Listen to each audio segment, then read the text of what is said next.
and welcome to another episode of Disastrous History. This episode is going to be one of those episodes that has likely been covered to death, but my ability to become hyper-focused on a single disaster won't let me move on before doing the episode. And since the 44th anniversary of this particular disaster was just a couple weeks ago, it became my hyper-focus. Plus, I already told my patrons what the episode would be, so we're going to have to do it now. This episode is going to cover the Mount Saint Helens eruption in 1980. Now, it has been a long time since we have had a volcanic eruption as an episode. I think it was 2021, which feels like a lifetime ago. But you know what that means. It's time for a full explanation of volcanoes. So first things first, what is a volcano? It is essentially a place where the Earth's crust is weakest and magma is able to eject out of the ground in various forms, be that lava, ash, gases, steam, whatever you have coming out. But let's get a little more technical than that. The quintessential image in everyone's mind of a volcano is the one you make in science class. It's a giant cone-shaped mountain with a crater in the top that you pour Dawn dish soap, vinegar, and baking soda into, and it erupts out the top, spewing foam everywhere and rushing all down the sides. A lot of volcanoes do indeed look like that, but only after many eruptions. You see, the volcano isn't the mountain part. The mountain part is the after of the volcano. The volcano is actually just the crack that allows magma to flow through. But how do we get a volcano to form is no doubt the question you are now asking. There are actually multiple ways to get a volcano. The first and most common, actually, is constructive plate boundary volcanoes. So this is a very specific type of volcano. This is where two tectonic plates are moving away from each other. Naturally, this gap in the tectonic plates creates a void space where magma can force its way in. Oh, and magma, by the way, is specifically molten rock below ground. It only becomes lava once that molten rock comes out of the ground and is now above the ground. So magma is below ground, lava is above ground. Now, the best example for this is Iceland. Iceland sits on the space between the Eurasian tectonic plate and the North American tectonic plate. Those two are currently pulling away from each other, and magma is rushing up to fill the gap, thus creating Iceland, the entire island as a whole, on the boundary, which is called the Mid-Atlantic Ridge. The next most common type of volcano is called a destructive boundary volcano. There are two ways to get this type. Number one is an oceanic tectonic plate is shoved under another oceanic tectonic plate, or an oceanic tectonic plate is shoved beneath a continental tectonic plate. This process is called subduction. When the plate is shoved under the other plate, the part underneath begins to melt and shoves magma upwards towards the surface. An example of the ocean under continent is the Andes and volcanoes on the west coast of the United States. So, hint hint, wink wink, Mount Saint Helens. The last type of volcanoes is called hotspot volcanism. These are volcanoes that come up in the middle of tectonic plates where the crust has become weakened by the superheated mantle and magma is able to rise to the surface and begin erupting. The Hawaiian Islands as a whole are a great example of this. They lie in the middle of the Pacific Plate, however, the mantle below them is extremely weak and allows for all of the magma to rise up and form the Hawaiian island chain. Now, these are specifically how the magma gets to the surface and becomes lava. But then once that lava is on the surface, there are three types of volcanoes based on how they are structured, so how they look above the surface. Technically, there are more, but we're going with the main classics here. The first type is the stratovolcano. These are made by years and years and years of layer upon layer of slow-moving lava hardening and building up towards the sky. These are the quintessential image of a volcano. Mount Vesuvius, Mount Rainier, places like that. The next kind is called a shield volcano. These are also built up with years upon years upon years of lava flowing down them. But this lava is significantly more viscous, which allows it to travel significantly faster and makes the volcano stretch out long distances because it can travel significantly farther before cooling down. And basically it looks like a shield laying on the ground because it moves out and it's able to flatten significantly farther. The volcanoes in Hawaii are a great example of this. That lava is very fast flowing compared to other lavas, and it allows it to build that really kind of not as high volcano compared to, say, Mount Vesuvius or Stromboli or Mount Saint Helens. The last kind of volcano is called a cinder cone volcano. These are generally very small, a couple 100 feet tall at most, and have very low explosive activity. The lava is also generally much slower moving, so it builds up around the actual vent in the cone shape. There are a few others, but it's not worth adding more to what is already going to be an incredibly long episode. Oh, yeah, heads up, this is going to be a long one. So now we have covered the different ways volcanoes form, and we've talked about the different forms of volcanoes. Now we need to move into the different types of eruptions. Now there are three types of eruptions: magmatic, phreatomagmatic, and phreatic. Now, phreatomagmatic eruptions are primarily involving eruptions that are deep underwater, under shallow water, or under a glacier. They tend to have fairly violent underwater eruptions due to the interaction between the cold water and the superheated lava. Now, as a real quick aside, because it's hilarious, in 1831, a volcano under the Mediterranean Sea began to erupt starting on June 28th, 1831. Several boats went by the area, with one captain believing the bubbling and rumbling was a sea monster. It eventually erupted enough that it appeared above the waves of the Mediterranean on about July 12th. By July 17th, an individual from the Kingdom of Two Sicilies had sailed to the now approximately 1.5 square mile island and planted an oar on it to claim it for the Kingdom of Two Sicilies and called it Ferdinandia. Not to be outdone, of course, the British showed up on August 2nd, 1831, and claimed it as their own by planting the Union Jack on the island and calling it Graham Island. And of course, because the British did it, Spain also claimed the island. And then, as per usual, the French decided they also needed to claim the island. Now, I need to remind you, this island was barely an island and was still actively steaming and erupting. This isn't like it was some kind of very important place. The British thought they could use it to gain more control of the Mediterranean, same with Kingdom of Two Sicilies and Spain and France. But it was barely an island. It had only been up for like a month at this point. Now, this started an international dispute over this very tiny island, but before the dispute could be settled in any way, probably a war because it was 1831, the island literally disappeared beneath the waves in January of 1832. Because again, it was barely an island in the first place. It's actually not the first time this particular island has appeared above the water and then 6 or 7 months later gone back below the waters of the Mediterranean. It's kind of what it does. Anyway, little history side quest there. Back to where we were.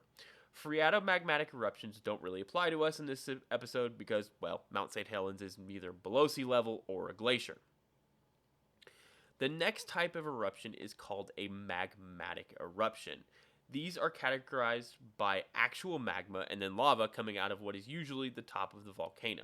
There are two types of this particular eruption. There's effusive and then there's explosive. And then divided up into that, there are 5 different types of those eruptions. The first and most gentle, well, as gentle as you can get with molten rock, are Hawaiian eruptions. These are, you guessed it, named after the Hawaiian volcanoes. They are characterized by slow flowing lava that erupts over years and years and years.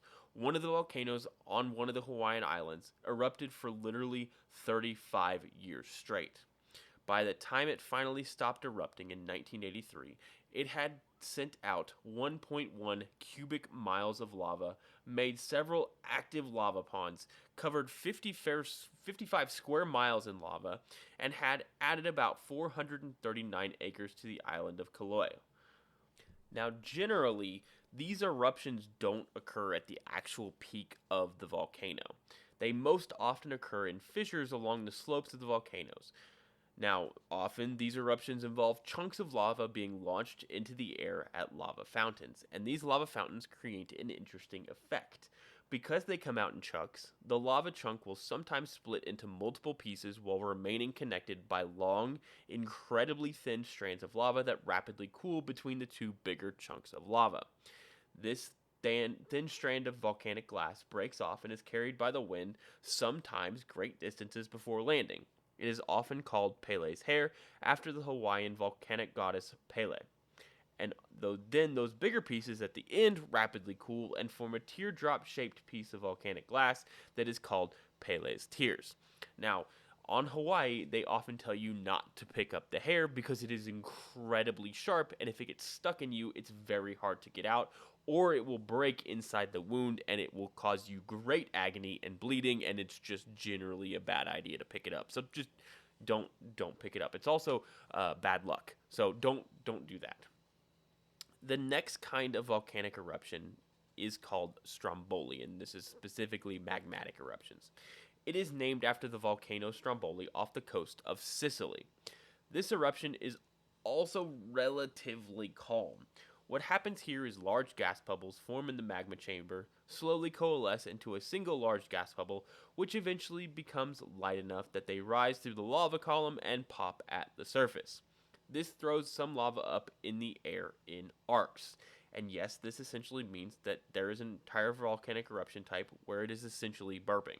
Not violently burping, just kind of burping and throwing some lava up in the air. It's like after you've drank a bunch and you kind of burp and it, like there's a little bit of spit bubbles that come out, you know what I'm saying?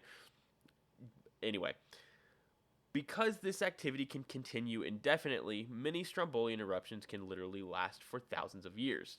It is theorized that Stromboli in particular, the volcano named Stromboli, has been erupting for anywhere from 2,000 to 5,000 years. For those of you Lord of the Rings fans, which I know in my audience there are many, it is theorized that J.R.R. Tolkien modeled Mount Doom after Stromboli. Another fascinating example of a Strombolian volcano is the volcano near Uapan, Mexico. It is called Paracutin. This particular volcano formed randomly one day in 1943 in the middle of a farmer's cornfield and erupted continuously for 9 years before becoming dormant in 1952. Now, there were some signs beforehand before it randomly appeared in a cornfield. Approximately 21 earthquakes of over 3.0 magnitude in the weeks leading up to the appearance of the volcano on February 20th, 1943. So, from January to February 20th, 1943, they had 21 earthquakes over 3.0 magnitude, which is indicative of something happening. In the 24 hours after it appeared, so from February 20th, 1943 to February 21st, it grew to 50 meters tall. It would continuously erupt for 9 straight years, growing to a height of over 400 meters. The two towns nearby would be forced to abandon due to the ash and lava fall from the volcano. Now, no one died specifically from the lava or the eruption, but it is reported that 3 people died from lightning generated from the pyroclastic clouds, because yes, volcanoes can also make lightning. Essentially what happens is when you have your eruption column come out, that ash and all those particles collide inside that particular cloud, which then creates friction, which then creates a difference in electrical energy, which then creates lightning. It's basically the same thing that happens in an actual storm. If you remember back to one of the tornado episodes or thunderstorm episodes where we talked about lightning, or the blackout in New York City episode, the ice particles inside clouds and all of that collide together, create friction, which then creates an electrical difference, which then creates the lightning. It's the same thing happens in volcanoes. Now, those last two were relatively to a volcano fairly chill eruptions. These aren't multi-100-mile radius events. That is about to change. The next eruption type is called Vulcanian. Yes, this is where we get the name volcano. Also named after the Roman god Vulcan. This one is very similar to Strombolian eruptions, except they are much more violent. These tend to explode several kilometers into the atmosphere, around 5 to 10 kilometers more or less. For my Americans, that's 3 to 6 miles. What happens here is the magma in the actual cone of the volcano cools and creates a cap. Gas builds up below this cap over a period of time before eventually overcoming the strength of the cap and causes a violent eruption. Very, very similar to a cap in thunderstorms. And then we have Pelean eruptions. These are named after Mount Pelée in Martinique, which was the deadliest volcanic eruption in recorded history, with nearly 30,000 people killed when the entire town of Saint Pierre was completely destroyed. These are made in a similar way as the others, a collapsing lava dome within the vent at the top of the volcano. This lava dome starts to swell at the top of the mountain before it collapses in on itself. This collapse sends massive pyroclastic flows down the sides of the volcano, and a pyroclastic flow is essentially a landslide of superheated gases, volcanic ash, and chunks of volcanic rocks. We're talking 400 to 1300 degrees Fahrenheit, 200 to 700 degrees Celsius. These move at incredibly fast speeds down the slopes of the volcano at nearly 50 miles an hour, and if you manage to survive the temperatures, you'll likely be buried below what is likely at least 6 feet of scalding hot volcanic rock at best, 700 feet of it at worst. These are generally that large because oftentimes it's the entire top of the volcano collapsing down and sending these massive landslides down the slopes. The final eruption type is the Plinian eruption. This type is named after Pliny the Elder for what he observed during the eruption of Mount Vesuvius. This is generally the most violent type of eruption. We're talking volcanic material launched into the actual stratosphere, massive pyroclastic flows rolling down the mountainside, and what happens here is essentially the same as the others. High pressure gas bubbles within the magma rise to the surface and explode. This happens over and over and over again, launching volcanic material to incredibly high altitudes in the atmosphere, upwards of 30 miles up. Like, we're talking actual stratosphere. These also generally produce large amounts of pyroclastic flows that are extraordinarily large compared to the others, like multiple mile distances. In addition, there is an eruption called an ultraplinian. These are for the Plinian eruptions that are extra gigantic. It's a Plinian eruption, it's just bigger. These are the Yellowstones, things like that. The stuff that would absolutely cause planet-wide disruptions. And if you're thinking, all of these sound very similar to each other, well, they are. Some of the main differences between them is the type of rock material that is ejected. But the other thing is, most volcanic eruptions are a combination of various types as well. Often you'll have a Pelean eruption and a Plinian eruption in the same eruption cycle. So then what is the difference between all of these eruptions? It's the type of magma or lava. Oh yes, another classification. So the first two types of eruptions, magmatic eruptions that is, Hawaiian and Strombolian, are characterized by their relatively fast-moving and free-flowing lava. This is due to the actual content of the molten rock. It is primarily basaltic, which is low in silica content. This means that the lava is low in viscosity, and therefore, especially in Strombolian eruptions, the bubbles that form in the magma that create the eruption have a much lower level of pressure needed to actually pop. Then with volcanic eruptions, your primary lava content is andesite, which is a middle level of silica content, which means there is more pressure needed to actually pop your magma bubble, meaning the eruption is larger. And then your last two eruptions are primarily rhyolite. This is the most viscous lava and has the highest silica content. This means that the higher the rhyolite content in the lava, the higher the pressure needed to actually break that bubble and create an eruption, which is why they're significantly more powerful. More pressure needed for an eruption, the bigger the eruption in general. And then the last type of eruption is a phreatic eruption. Now, we're going to talk a lot about phreatic eruptions in this episode because they are extremely common and they're the most common type of eruptions just because they are an interaction of magma and groundwater. So as your volcano is becoming more active, the groundwater sitting in the actual ground above the magma area, I guess is the best way to put it, that heat interacts with that groundwater and it explodes out and it shoots out like old volcanic material, old ash, old rock, all of that kind of stuff. But it happens on a regular basis. It's not an actual magmatic eruption. No magma is coming out. No lava is coming out because it's literally just basically a steam explosion coming out of the ground from an interaction between the water in the ground and the magma underneath the volcano.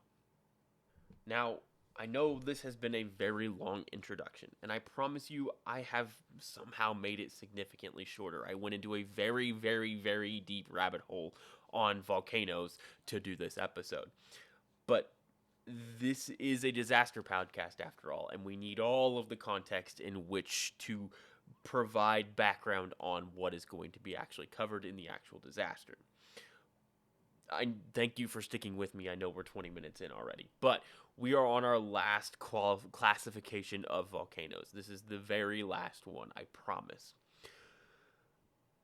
The actual scale classification for volcanoes. So, hurricanes have the Saffir-Simpson scale, tornadoes have the EF scale. We have a scale for classifying volcanoes.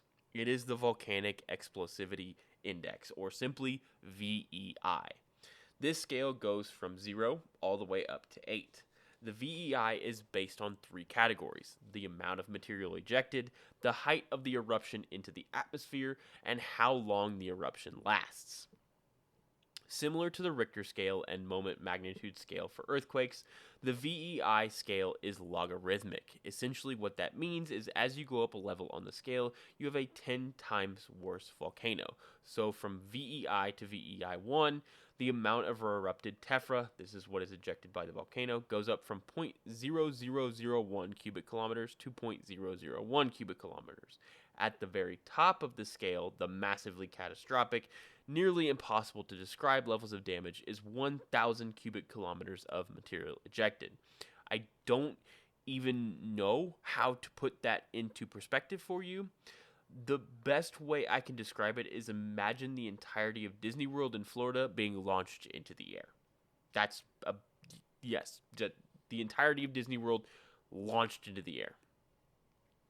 The next is the height of the eruption into the atmosphere.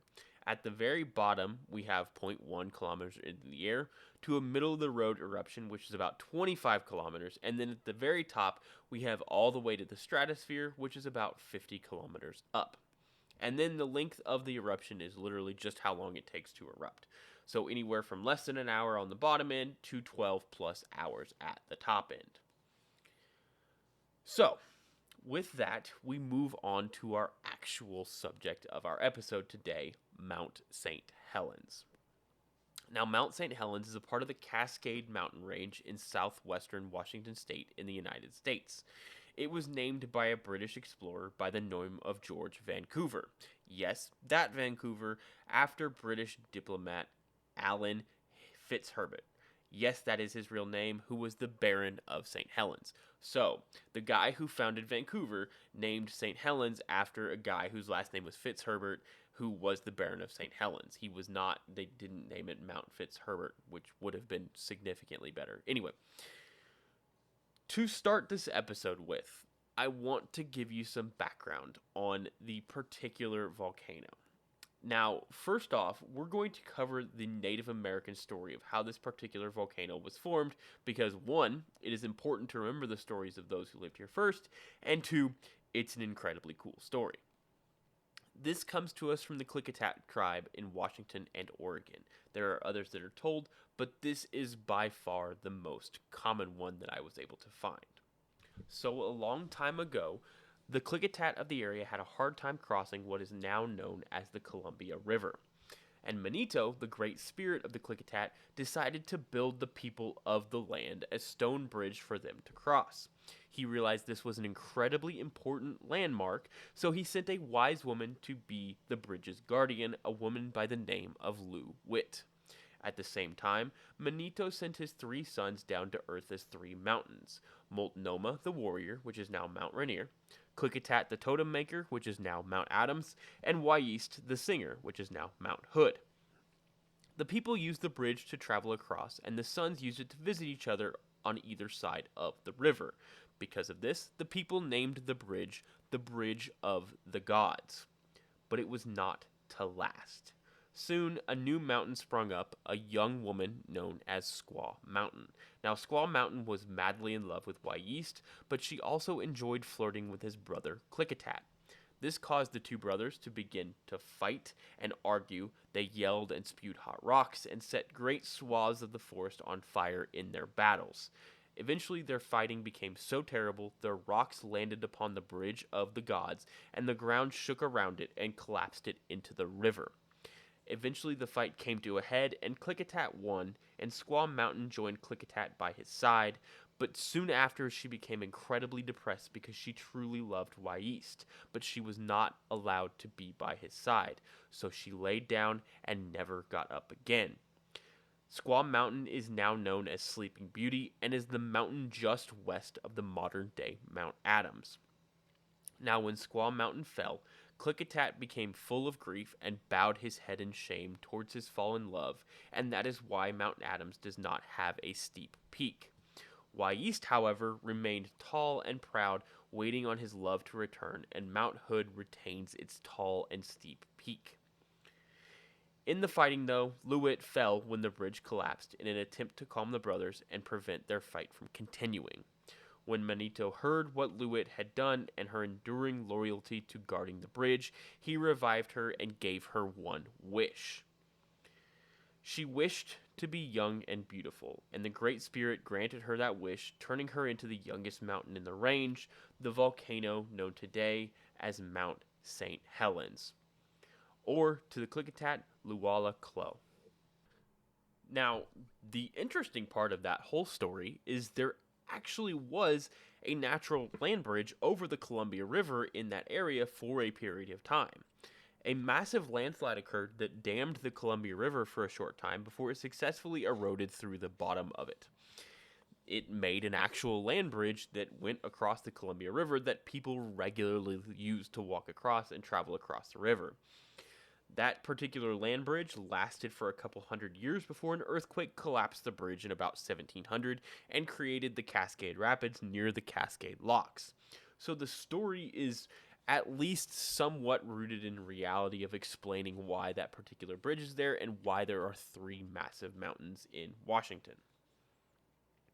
Now, for the geographic history of Mount St. Helens, we're going to travel all the way back to the Pleistocene, or as many of us know it, the Ice Age about 37,000 years ago.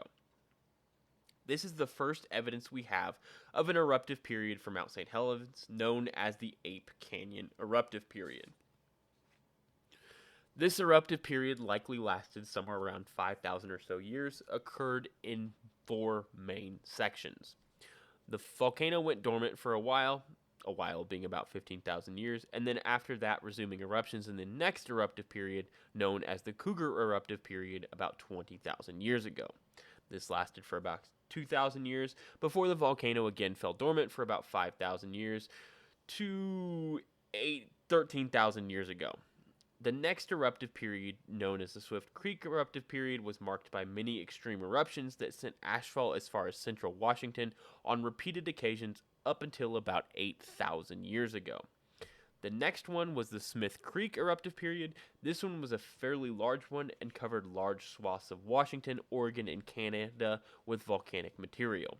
After that was the Pine Creek eruptive period. This was a short-lived one, characterized primarily by extremely hot pyroclastic flows that happened over and over and over again. Now after that, we're starting to reach the more modern eruption period. The next period of eruptive activity was the Castle Creek period, when the modern mountainside of Mount St. Helens began to be constructed. Many of the eruptions at this time were accompanied by significant lava flows which built up the iconic cone that would be observed prior to 1980. There was another eruptive period around 700 CE or so, known as the Kalama eruptive period, then another one that started around 1800 to about 1857, and this is the first known written record of eruptions at Mount St. Helens.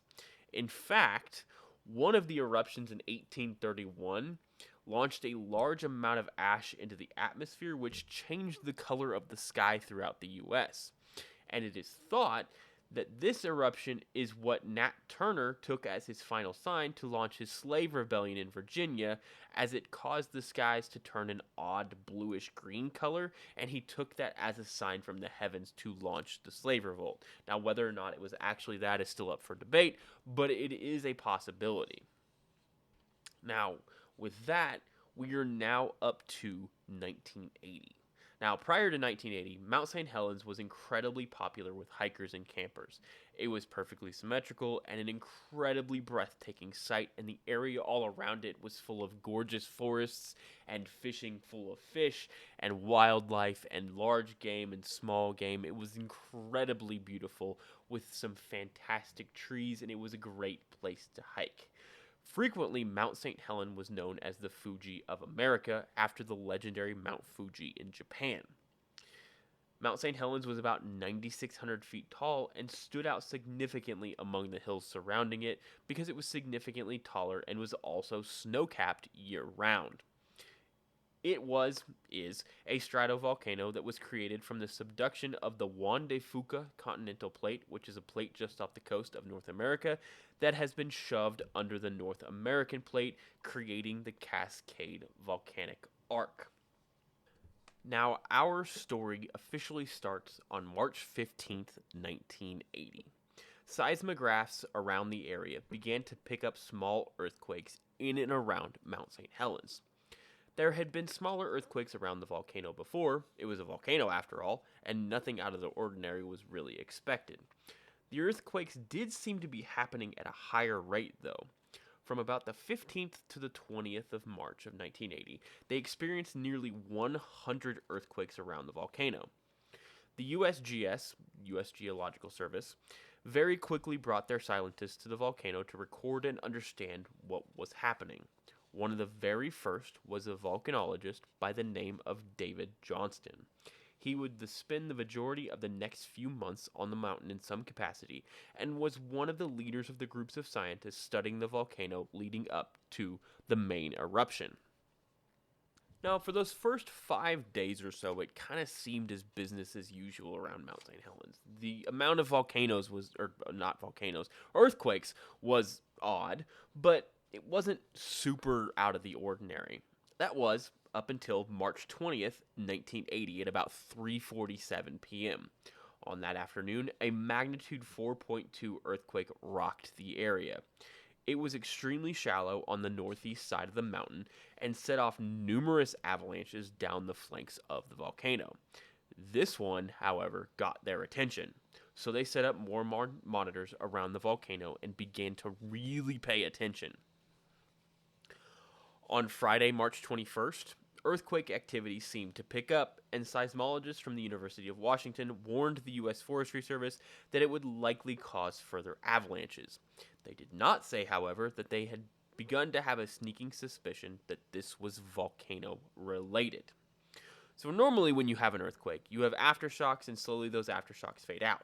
We talked about this during the Valdivia episode especially. So seismologists expected the 4.2 magnitude earthquake to be the main shock and then the aftershocks to fade out over the next several days. The problem with this is that the exact opposite happened.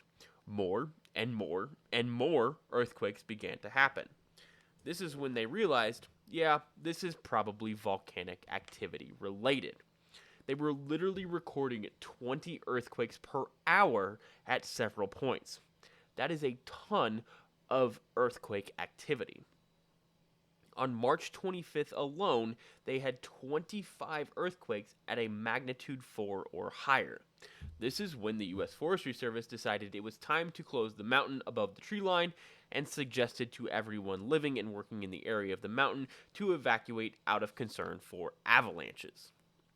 Many people took that advice, except one man, Harry R. Truman.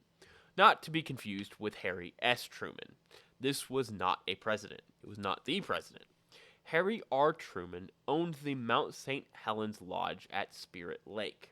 Now, Spirit Lake is a lake on the north end of the mountain. It's a very large lake. It's freshwater. It sits right on the northern end of the mountain.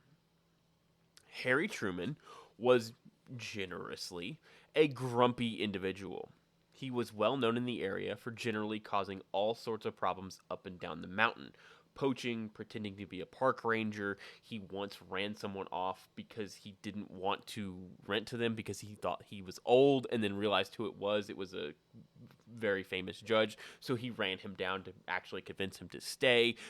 When Washington passed a new tax law, he refused to use the new tax law and charge people with the old tax law. Generally, he was not a pleasant person in general.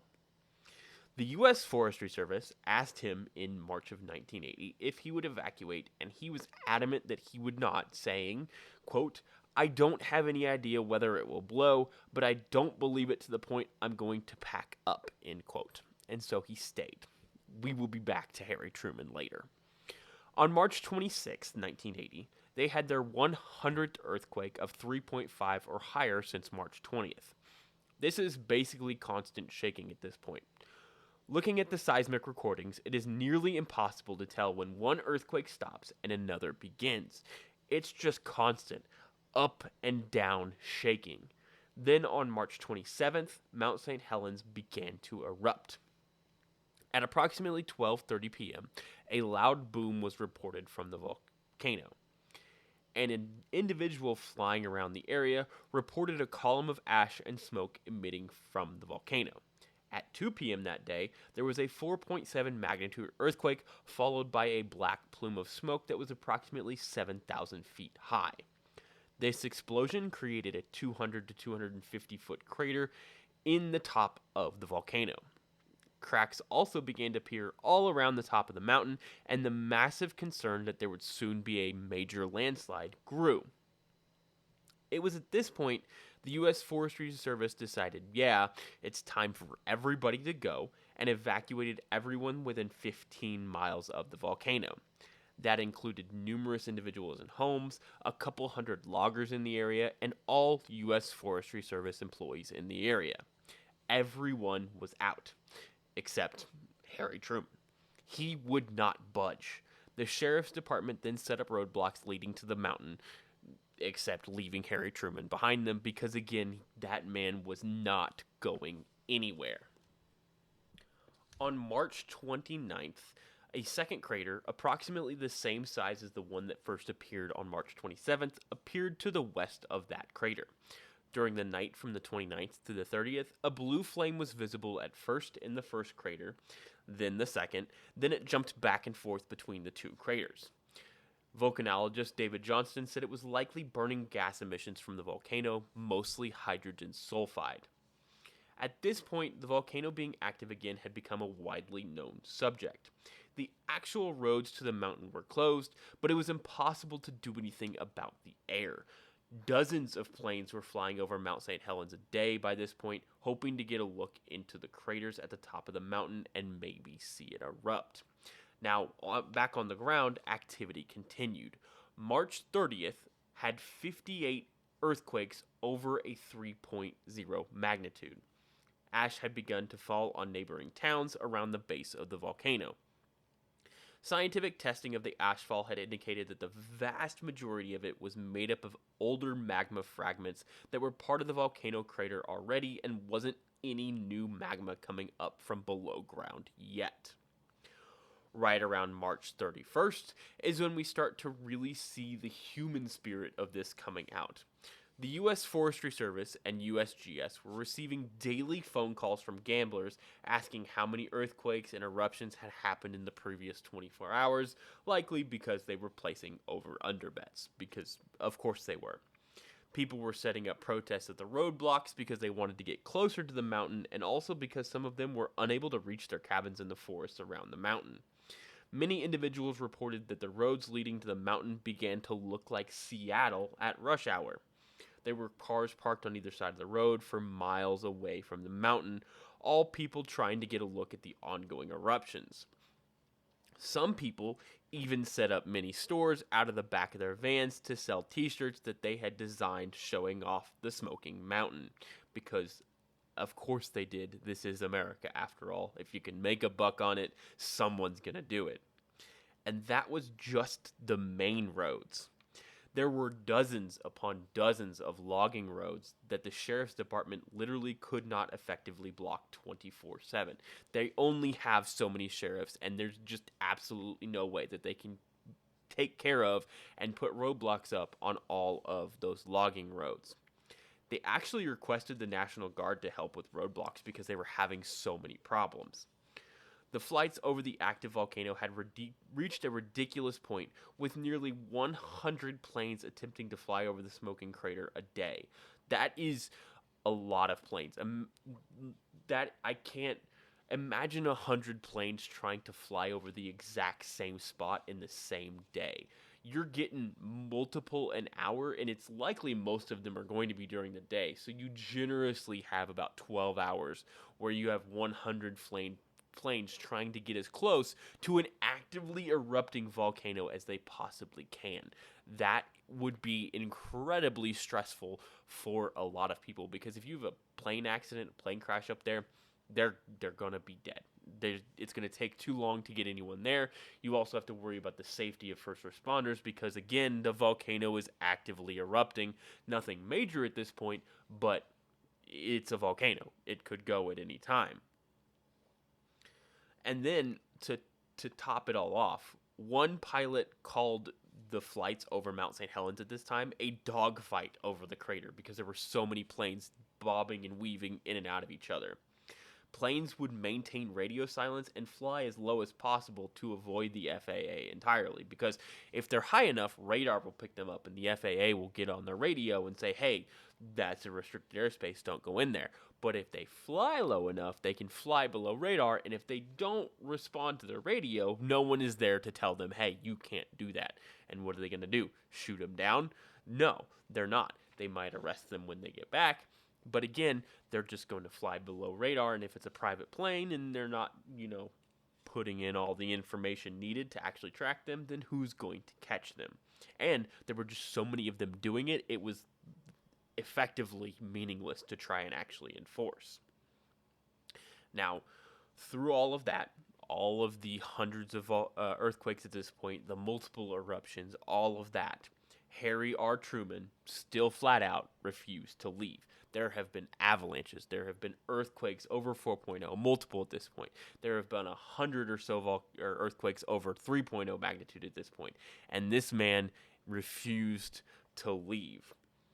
He told one newspaper, quote, "I think the whole damn thing is over-exaggerated. Spirit Lake and Mount St. Helens are my life. You couldn't pull me out with a mule team. I've lived here over 50 years. That mountain's part of Harry, and Harry's a part of that mountain."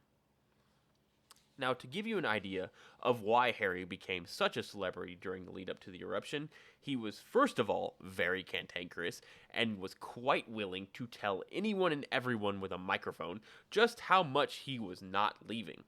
And his reason for not leaving was likely twofold. Number one, he was old and widowed and just didn't want to and was absolutely refusing to leave his home, which is understandable. But number two, if the volcano didn't erupt, all those interviews were free advertising. He gets to go on the news and be cantankerous and grumpy and give out these ridiculous quotes and make a giant spectacle of himself and how he was the one that refused to leave. Then he gets free advertising for his particular lodge on Spirit Lake and Mount St. Helens.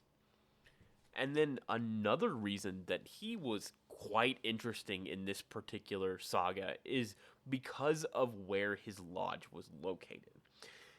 It was on the south end of Spirit Lake. Spirit Lake is north of Mount St. Helens.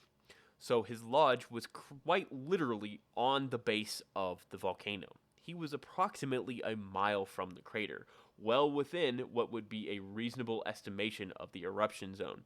And he did not care. He didn't care. They had geologists, they had volcanologists, they had the police, they had the state police, they had the National Guard. Anyone and everyone who could possibly try and convince this man to leave. And he flat out refused to. And he was explained that if Mount St. Helens does in fact erupt, you will be going with it. And he did not care. So then, the next day is April 1st. And if you're not in the United States, I don't actually know in the rest of the world. Anyway, April Fool's Day is April 1st. And on April 1st, something extraordinary happened.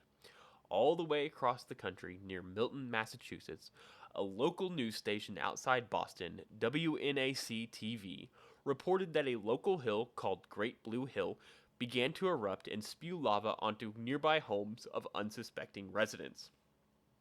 The report showed lava running down a hill and ash high in the atmosphere.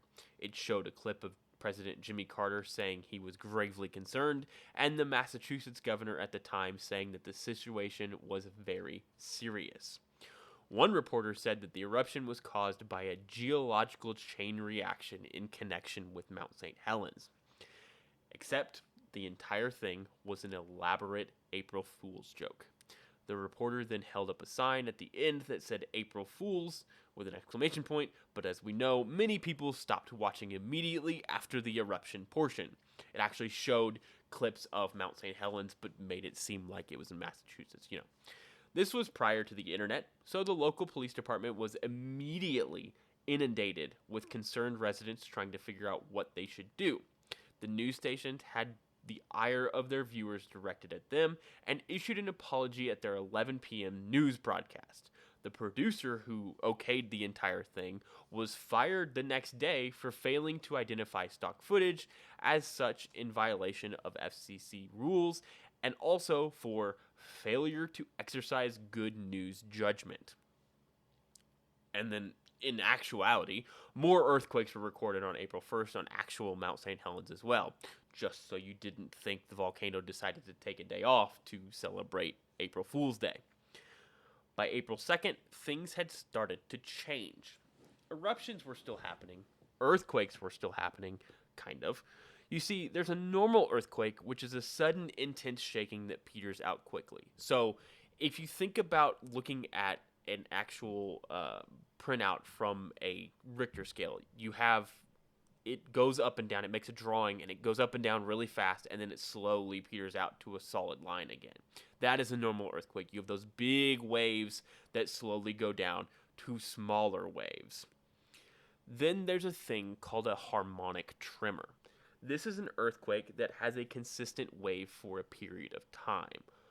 And so what that means is with the earthquake, you have those big waves at the beginning, and then they slowly peter out, and almost like a pyramid, a sideways pyramid shape. Harmonic tremors have waves that are the exact same size for a significant period of time. They don't change. It's exactly the same amount of shaking the entire time. Harmonic tremors mean only one thing. Magma is moving below the surface of the Earth. Also, the ash eruptions continued on as well and really began to spread around the area. Ash had begun to fall into the local rivers and lakes and things like that and increased the acidity of that water and caused harm to local fisheries.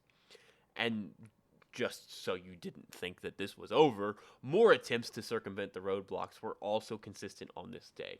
But the real big deal was they had these harmonic tremors, which indicated that the volcano was very much active and was very much had a potential to erupt violently at any time. April 3rd, more eruptions, more earthquakes, more harmonic tremors. This was also the day that the governor of Washington, Dixie Lee Ray, declared a state of emergency around the volcano. Then on April 4th, USGS volcanologists and hydrologists decided to set up an observation post approximately 8.5 miles northwest of the volcano. They placed numerous recording devices at this location and named it Coldwater after the mountain it was sitting on, Coldwater Peak. It was little more than a tent where they would drive up the road to use the recording devices and collect data related to the ongoings of the volcano, and then they would head back. Now, part of this that often gets overlooked is the logging impact of closing Mount St. Helens. Many individuals who lived in the area relied upon steady work performing logging in the area. When the mountain was closed, they completely shut down all logging activities within several dozen miles of the actual mountain. This sudden lack of work put many individuals out of a job for what would be quite some time, which is one of those things that doesn't super get talked about, is that when you have closed downs for, emergency situations such as a Mount St. Helens eruption or earthquake recovery or hurricane recovery or tornado recovery, is it can often put people that should still have work if it was still open out of work for a significant period of time, which then causes more problems down the road. In addition to that, the National Guard took over roadblocks and moved the roadblock on State Route 503 west of Cougar. This essentially cut off the town from the outside world, a town that significantly relied on tourists to survive. As you can imagine, this was not a popular decision. This setup would last approximately 3 days before the residents of Cougar threatened to sue the state, and they moved the roadblock back east of the town to allow tourists in again, because this area is also heavily reliant on tourism. So that's another thing that really gets overlooked when you talk about these particular disasters. If you have an extensive period of time where an area is shut down due to what is expected to happen, or what has already happened and needs to be recovered from, you lose that tourist's interest. They can't go there. They're not going to come there and spend money. People that rely on that money to live, feed their families, live their lives, all of that, are going to have a very hard time. So it's going to be one of those things you have to balance between the two. And in this case, they decided that it was not worth it to cut Cougar off from the rest of the world. And then the other unintended consequence of moving this roadblock was more people decided to just avoid the roadblocks entirely and follow the logging roads. They had significantly more trespassing after this roadblock was moved and then moved back than they did before it was moved, because they realized that they could just avoid it altogether. For the next week or so, from April 5th to April 12th or so, things continued on like this. Eruptions would occur, earthquakes were recorded, harmonic tremors were recorded, off and on throughout each day. But the main thing to understand from this time period is early in the week, USGS hydrologists, geologists, and volcanologists noticed something. The north face of the mountain was bulging outward. It was hard to tell at first, but by April 7th it was very clear. A 1.5 square mile section of the north side of Mount Saint Helens had bulged outward approximately 270 feet. Behind this bulge, the crater had grown significantly. It was now around 1,700 feet by 1,200 feet across and nearly 500 feet deep. Scientists realized pretty early on, once they discovered the now bulging mountain, that it was very, very important to keep an eye on that. A 1.5 square mile landslide would be catastrophic in a way no one would be prepared for. The area that was bulging out was from the east end of the volcano at a rocky outcropping called Dog's Head, and moving all the way over to another rock outcropping known as Goat Rock's Dome. So basically, between those two, that entire section of mountain had shoved its way outward and slightly tilted down. So it's not moving downward, it's going out and tilting. The top is tilting outward. On April 12th, security around the volcano changed. It turns out it is incredibly expensive to have round-the-clock roadblocks for what would soon be an entire month. Most of the sheriffs that were running the roadblocks had left already, and approximately 75 National Guard had been called up to man the roadblocks. On April 12th, that number of National Guardmen dropped to 11. The sheriffs had left because it was expensive to pay for that much overtime, and also they were constantly being harassed and protested against, and they were tired of it. Many, many people wanted a chance to get on the mountain and were very upset that they were blocked from doing so. They were also a subset of people who had cabins in the area who were very angry that they were denied entry to see their cabins. After this reduction to a skeleton crew of National Guard watching the roadblocks, incursions became much, much more common. 2 hikers were caught on the actual summit of the volcano, allegedly there to film beer commercials. 2 news stations out of Seattle used helicopters to land on the summit to film news footage. It was a constant game of try to keep people off the actively erupting volcano that no one seemed to really want to fight. If they're going to climb the spewing hot sulfur and smoke volcano, well, I guess let them. From April 13th to April 23rd or so, the volcano chilled out a bit. There were still daily earthquakes, but they were significantly less frequent. They also had the occasional eruption, but nothing like before. Now, these eruptions up to this point have all been phreatic eruptions. I don't know if I mentioned it before, but these are all from magma reacting with groundwater in the actual volcano or water melting from the snow cap. There was a couple glaciers on top of Mount Saint Helens, and so the heat from the magma was reacting with the water that had melted from the glaciers and the snow, as well as the groundwater, and was creating these basically steam eruptions all over Mount Saint Helens. These are old volcanic rock and steam and ash that had already been there and are just erupting because of that hot cold interaction. It's like if you heat up a piece of glass really, really, really hot and then you stick it in cold water, it shatters and explodes. It's basically the same thing as that. The heat is coming up from below, interacting with the super cold and going boom and shooting up. There have not been, to this point, any magmatic eruptions or anything like that. There have been numerous landslides. There have been numerous avalanches, just small landslides, small avalanches, but no magmatic eruptions, no pyroclastic flows. Everything to this point has been phreatic. Everything is a steam explosion or old volcanic ash or volcanic dust or things like that. Now, it seemed like the volcano was starting to fall back asleep. On April 18th, USGS decided to do a twice-week update on the volcano instead of daily. It was really starting to chill. And several scientists had been removed from the rotation of gathering data because, again, having that many people around the clock is expensive, and when it seems like the volcano is starting to go back dormant again, it becomes very difficult to prove that you need that many people and you need all of that funding to do that. But there was something that the local scientists to the area realized. This was very far from over. They realized on April 19th that the area that was bulging outward they had previously noticed was actually moving further outward. It wasn't just it bulged out slightly and that was its new spot. It was continuously moving further outward. Very, very slowly at first, but soon at a much faster pace. Everyone agreed this massive wall of mountain was moving. What they disagreed on was why. Some thought it was because of the subsidence from the crater behind the bulge, which basically means that the crater was moving down and was creating a void space for the bulge to move outward and downward. Some thought it was magma bulging up from underground, causing the entire mountain to move. Either way, this is a bad scenario because either way, eventually that giant piece of mountain is going to let go, cause a massive landslide, and possibly a gigantic eruption.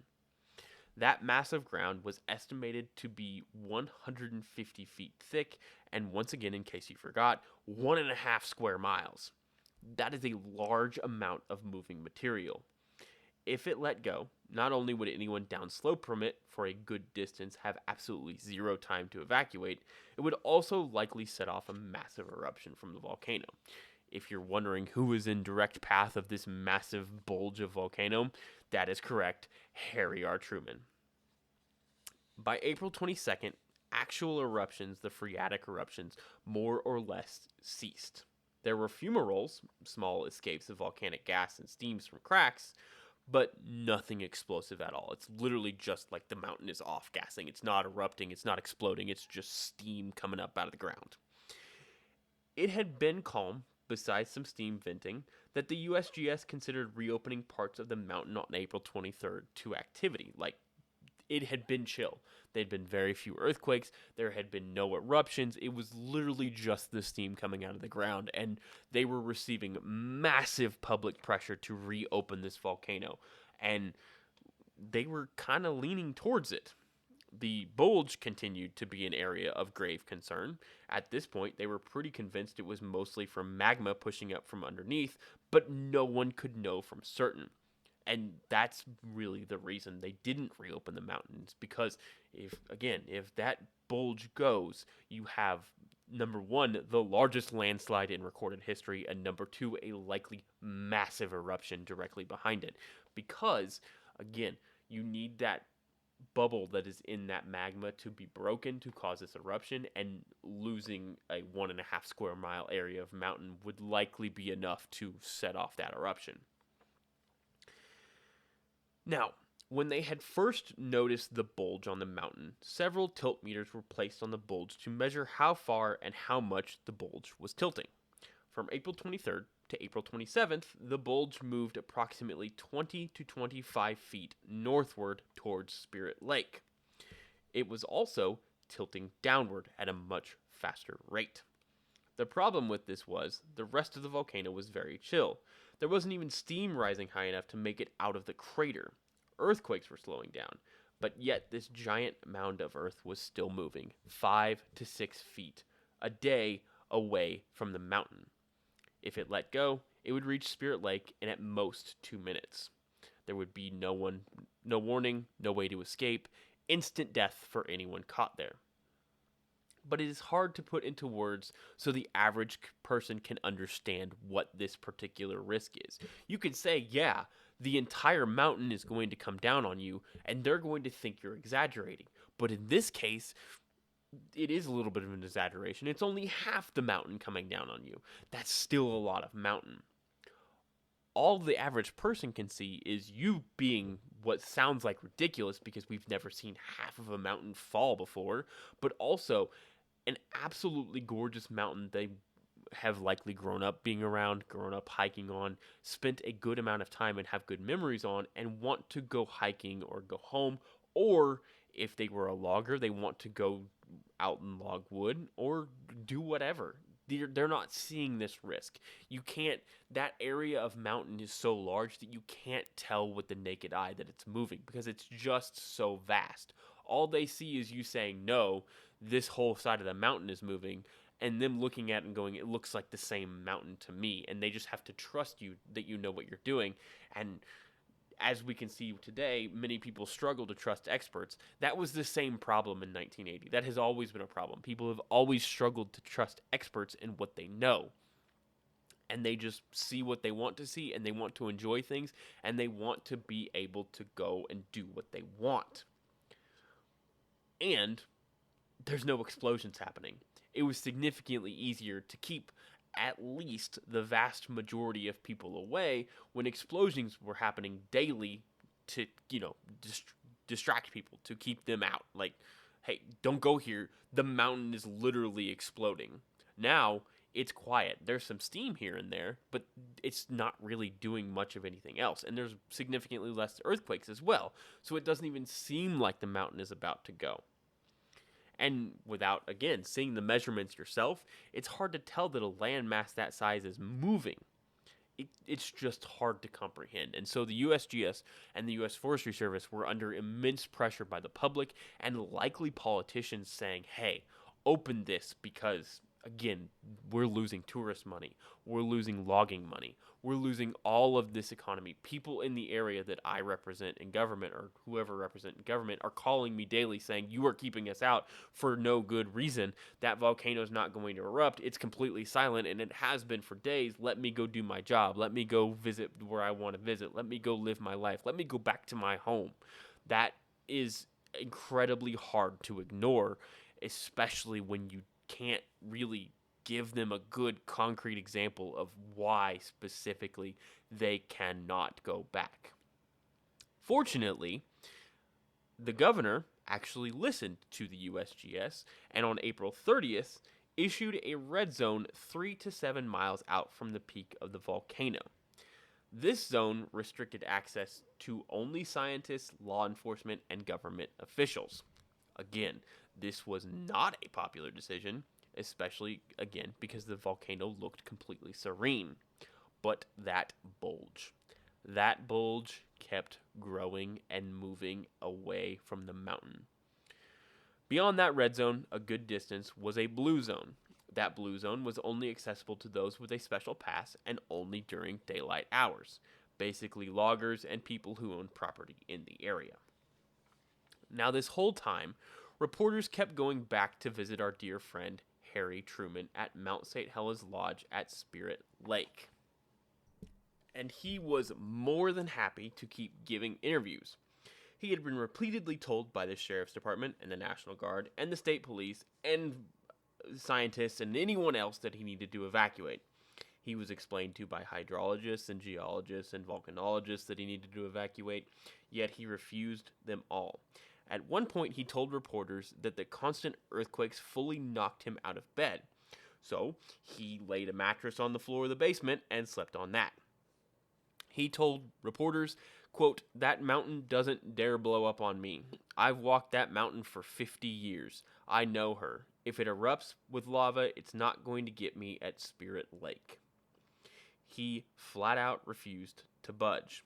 He told some reporters he had a place to go if it got too bad, where he could hold up with his 16 cats that he claimed to have stocked full of food and 2 barrels of whiskey.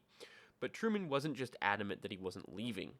He had solutions too, at one point telling local news, quote, "If I had anything to do with it, I'd have dropped a bomb right down in the middle of it. Ice would have filled the hole and it would have been all over all at once." Now, technically, this is not wrong. If they had indeed decided to bomb the volcano, it very well probably would have set off that landslide, the eruption, and made it all over for Harry Truman because he would be buried below several hundred feet of mountain. So, he at least inadvertently knew what he was talking about. By this point in the eruption cycle, Truman was convinced that the mountain was done erupting. It was over. He told the news, quote, "The mountain has shot its wad and it hasn't hurt my place a bit. But those goddamn geologists with their hair down to their butts wouldn't pay no attention to old Truman," end quote. So, maybe he didn't actually know what he was talking about. Now, if you remember way back to the beginning of this, there was a volcanologist by the name of David Johnston working this particular event. He was well known in the volcano community and was instrumental in keeping the volcano closed off to the general public for the duration of this event. He knew volcanoes, and he knew them well. On April 30th, a famous photo was taken of him climbing down the crater on Mount Saint Helens to test the water of the lake that had formed in the crater of the mountain for its chemical composition. It is a deeply wild photo to look at, and I can't imagine what it would be like to be there. Everything around him is gray. He is literally the only color in the photo. Everything else is gray, and it is a color photograph. It's not a black and white photograph. It is a color photograph. He is the only color. His clothes and him are the only color in the photograph because everything else is a mixture of white, black, and gray. There is smoke and fumes everywhere, hugging close to the ground. The crater would be constantly vibrating ever so slightly from the consistent earthquakes and harmonic tremors, which David would know was magma moving directly below his feet. The stench of sulfur would be overwhelming, and it was an incredibly steep drop down into this crater that didn't exist over a little month prior. He would likely be one of the only, if not the only, person to ever get this close to the actual mouth of the volcano before the eruption. It's literally, it's like something you see in a video game. It's like you're playing No Man's Sky is the best way I can explain it. If you've ever played No Man's Sky, it's a game where you explore other worlds and moons and other planets and all that. And that's what it looks like. There is nothing living. It is completely gray. It is completely rock. There is steam and ash everywhere. And it's just, or like an old war game or a war movie or a movie of where the aliens have invaded the planet and it's been annihilated and nothing is left but cold gray stone. That's all you could see in the crater of Mount Saint Helens on April 30th. It's just hard to comprehend. And in the photo, he is so small compared to this massive crater. It's one thing where you have a picture where you can tell that it's zoomed in, he looks like a normal sized person. He looks tiny in the photograph, and you can't even see the blue sky because it's so gray and there's so much steam and ash in the air. It's just, it's an alien world. It's crazy. And to top all of that off, he knew full well that the mountain could decide to erupt while he's standing in it. Literally, in the mouth of this particular volcano, it could decide to erupt and kill him instantly. He knew better than anyone that the bulge on the side of the mountain was growing. He knew if it gave way, it would likely be enough energy to set off a catastrophic eruption. He knew that if it happened while he was in the crater, he was dead. 100% dead. Zero chance of survival.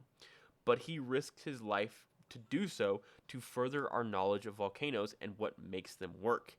And he did it over and over and over again numerous times. On May 1st, well over a month since the first signs of activity began to appear around the volcano was still eerily silent. There were more earthquakes, of course, and steam still billowed from within, but there were no eruptions and no explosions. The USGS also set up Coldwater 2 a little further away from the summits of Mount Helens as well. They had time-lapse cameras and other recording equipment set up at this location to make sure everything was caught if the volcano did finally go. They also set up a camper at this site 5 miles north of the volcano in perfect sight of the now rapidly growing mound because this location was going to be staffed 24 hours a day for the foreseeable future. Then on May 2nd, we had more of the same. Fumaroles, earthquakes, no explosions.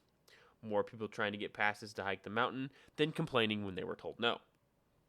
May 3rd through the 6th were still quiet. No explosions, earthquakes, but nothing else. By this point, since March 20th, there had been 2,550 earthquakes of 3.0 magnitude or greater, and 291 earthquakes higher than a 4.0 magnitude. Now, the quietness of the volcano was coming to an end. On May 7th, the eruptions began again. Phreatic eruptions, but eruptions again. And they were being launched several thousand feet in the air. On May 8th, avalanches were observed up and down the mountain for the first time in 2 weeks.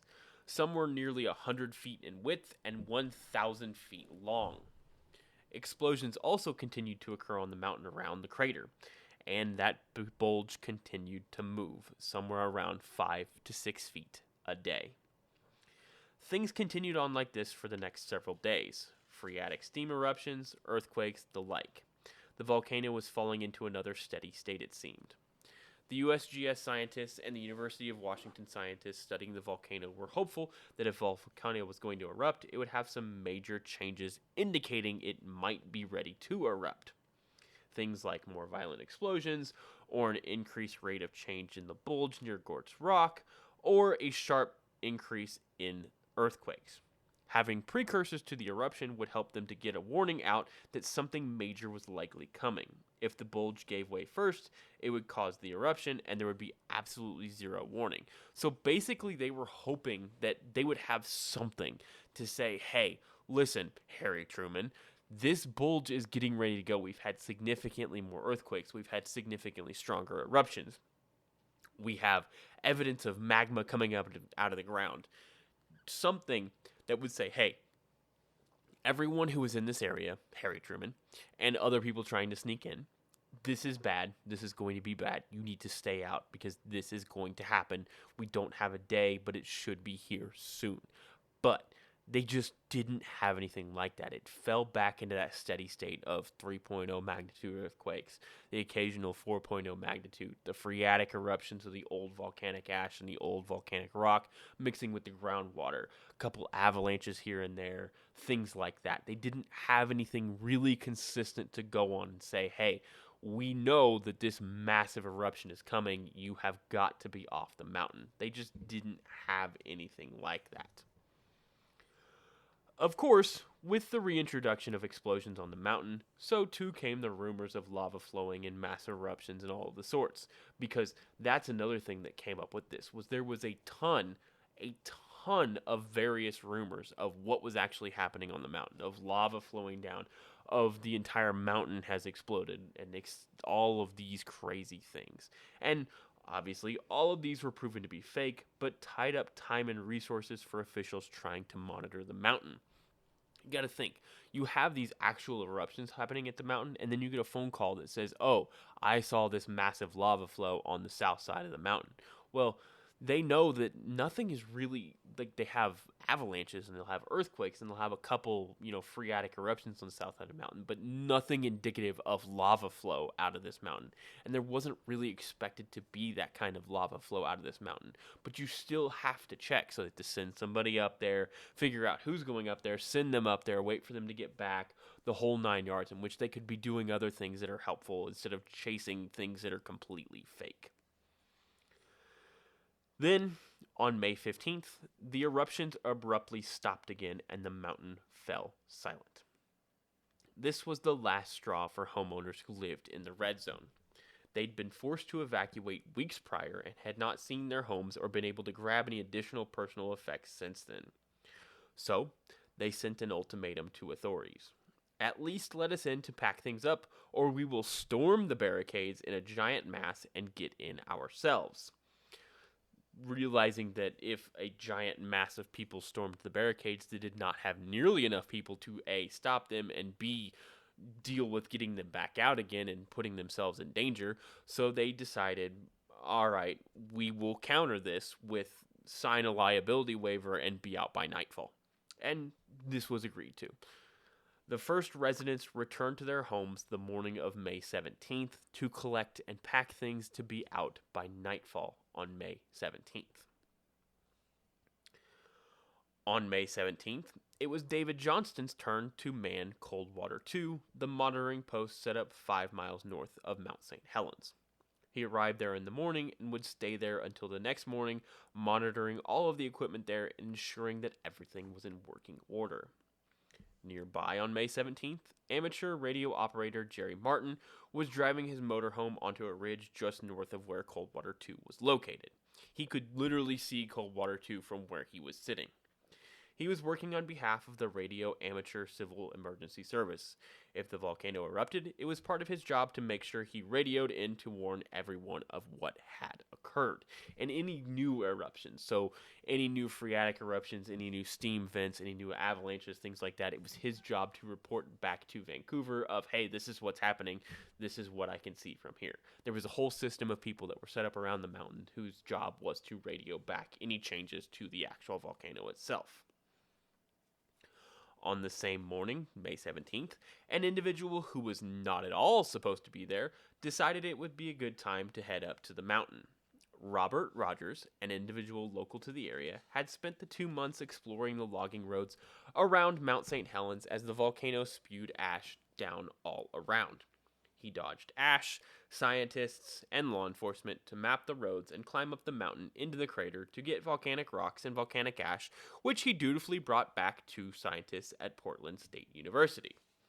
The scientists super weren't asking where these samples were coming from, for good reason, and if anyone had asked them, they probably would have avoided the question as long as possible. But it was also 1980, so they just went along with plausible deniability. Rogers decided that the warm morning of May 17th was as good a day as any to get out and do some exploring and mapping of the red zone around Mount Saint Helens. Rogers began his journey up the mountainside that morning, not expecting to see much of anyone.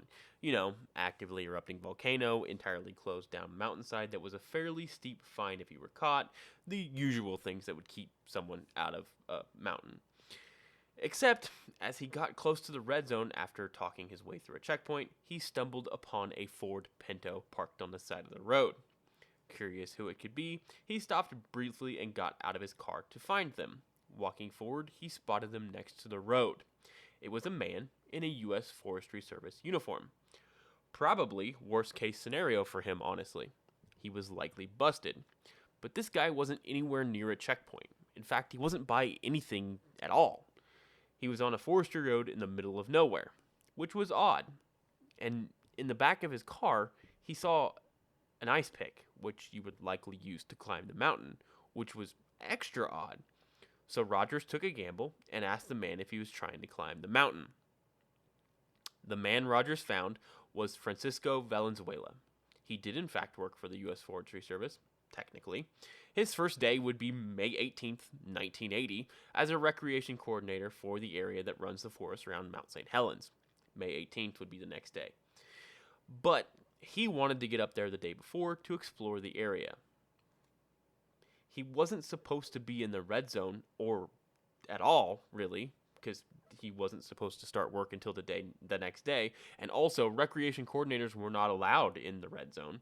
So he was, taking a real big risk for a job that he was just starting, and he really just wanted to explore the area so that he would know what he was covering in his job, and I guess decided to risk his job if he was caught. So, realizing that the man that was now with him likely wasn't going to turn him in because he was also there, they decided to drive together further up the mountain to hike up to the crater. They got partway up before hitting the official start of the red zone and also an area with no tree cover. They stashed the car in a grove of trees and began to walk. One thing Rogers noticed when they parked was a single orange tent on the opposite side of the Toutle River from where they were. It stuck out to him as odd because not many people should have been up there with just a tent, and again, it was an actively erupting volcano. Not long after starting on foot, Valenzuela became nervous because it was daytime and he was also directly violating the law while not having officially started his job yet that would have gotten him fired. And together they decided, maybe daytime on a bright sunny day where there's no tree cover and where people are actively watching this volcano expecting it to explode at any moment was a bad idea to hike up during. And so they decided to come back at 3 a.m., which is, a much better time to trespass. So they started to hike back down the mountain to their car. They then drove back to Goat Mountain, where they ran into two amateur radio operators, Ty and Mariana Kearney. They were doing the same work as Jerry Martin was. Basically, their job was to watch the mountain, see if anything changed, and if it did, to report it back to whoever was listening at the other end and tell them, hey, we have this new eruption here, we have this new fumarole here, we have this new avalanche here, or we have this new crack here, or the crater's getting bigger, or I can visibly see the massive bulge on the north side of the mountain moving. It was here that the two men decided to take their day and sleep near Ty and Mariana for some company. Now, they kept their distance a little bit, but they decided to bed down there for the night. Elsewhere on the mountain was a photographer by the name of Robert Landsberg.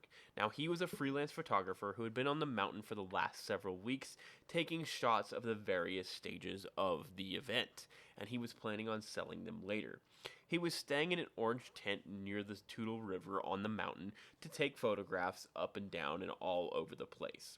He would drive his green station wagon up and down the mountain to reach the spot where he was staying on the regular and drove up the afternoon of May 17th in order to take photographs the next day. Now, later that night, May 17th, flights over the volcano recorded thermal imaging pictures. The imaging would not come in until later, but it showed significant amounts of hot spots appearing all around the edges of the bulge, showing magma pushing up from below and making the bulge significantly more unstable. Valenzuela and Rogers woke up at 3 a.m. on the morning of May 18th, 1980. They did so to keep under cover of darkness to make their trip up the mountain to go exploring a little bit easier to actually stomach because it's much harder to spot people in the middle of the night. Packing up quietly, they got in their car and drove up the mountain to the last outcropping of trees and stashed their car there. Then they began their ascent up the Sheep Canyon Trail. They hiked for a while before reaching another clearing. There, Valenzuela decided that it was 3 o'clock in the morning and he was tired and it was time for a nap, and Rogers hiked up to the timberline. Rogers would watch the sunrise over the volcano there. That was at about 5:30 a.m. At about 7 a.m., David Johnston, the volcanologist at Coldwater 2, radioed in his report for the morning to the USGS office in Vancouver of the laser measurements of the rapidly growing bulge on the volcano. He also reported clear skies and brisk conditions. Now, during their chat back between Vancouver and David, Vancouver voiced concern about David's safety on the mountain, and David also voiced his similar concerns back, that he was very concerned that the actual volcano was about to erupt, and they likely agreed and decided that something needed to be done about it. So, Vancouver contacted a local army base and arranged for an armored personnel carrier sent to the actual Coldwater 2 location to ferry, David back and forth when his area was over, and then whoever was up next to cover the mountain, it would take the armor personnel carrier would take them up, sit there with them, and then would take them back down. And they thought that maybe that would provide a little bit more safety to the person sitting on the mountain, just in case an eruption happened, and gave them a little bit way of maybe being able to make it out of the way in time. Back up to Valenzuela and Rogers. While snoozing on the log, Valenzuela was started awake by the volcano shaking. Suddenly remembering that he was currently taking a nap on a literally active volcano, he decided it was time to go. He got Rogers' attention, and they went back down to their car, and Rogers again noticed the orange tent. Except this time, there was a green station wagon parked next to it facing down the mountain. He also noticed a camera on a tripod, but he didn't see anyone else. Rogers considered going over to the tent and warning them that if the volcano did erupt, they were in a very bad place for it, but Valenzuela convinced him there was no time, and they booked it back down the volcano. Now, one of the things that would have been big concern is that where Landsberg was camped was kind of in a valley, and when a volcano erupts, a lot of those gases that come out are heavier than air. So, when it blows up and it comes down, those pyroclastic flows are naturally going to find their way into lower altitude areas. So, valleys, places like that are going to it's going to hug the ground. And where his tent was located was in an actual valley near the Toutle River. So he would have been in a terrible place for, surviving, because again, all of that hot gas is going to hug the ground because all of that gas is naturally heavier than air, and he's likely going to asphyxiate if it comes directly at him. The two men, Valenzuela and Rogers, continued back to where they had camped for the night at about 8:20 a.m. and met back up with Ty and Mary Ann. Also that morning of May 18th, Harry Truman was in his lodge with his 16 cats, likely up for breakfast in the morning and getting ready for his day. Elsewhere on the mountain, about 10 miles from Mount Saint Helens, Jim Szymanski was out logging that morning with three coworkers, Ivlanti Sharapov, Leonte Skorohodov, and Jose Diaz.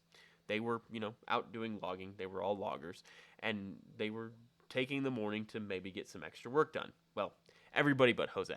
Jose was Catholic, and it was Sunday, and he refused to work on Sundays, so he was sitting up in the truck relaxing. Seems to me like he had the right idea. Not sure why he decided to go anyway, but hey, he was taking the morning off. Also that morning, two geologists out of Yakima, Washington, Keith and Dorothy Stoffel, chartered a flight to fly over the volcano and take pictures of what was going on. They were being flown by Bruce Judson around the volcano. Again, the flights over Mount St. Helens did not stop even as we got further and further along. People still chartered flights to go get a glimpse of Mount St. Helens as it was in its eruptive phase. Everything seemed to be normal to them, at least as normal as you could expect from a volcano that was constantly shaking and spewing out ash and steam. That was until 8:32 a.m., May 18th, 1980. Everything changed that very minute. David Johnston likely felt it first. Actually, Harry Truman likely felt it first.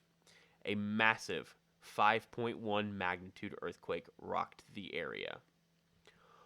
Almost instantaneously, hundreds of feet below them, the Stoffels saw the north face of the mountain begin to ripple and turn into what appeared to be liquid and then slide down the mountain. Immediately after that, about 30 seconds or so, a massive black cloud erupted from where the landslide was directly towards their plane. In that moment, when that earthquake struck and the north side of the volcano began to slide away, it was the largest landslide in recorded history. 2/3 of a cubic mile of material slid down the volcano, headed directly for Spirit Lake and the north side of the mountain.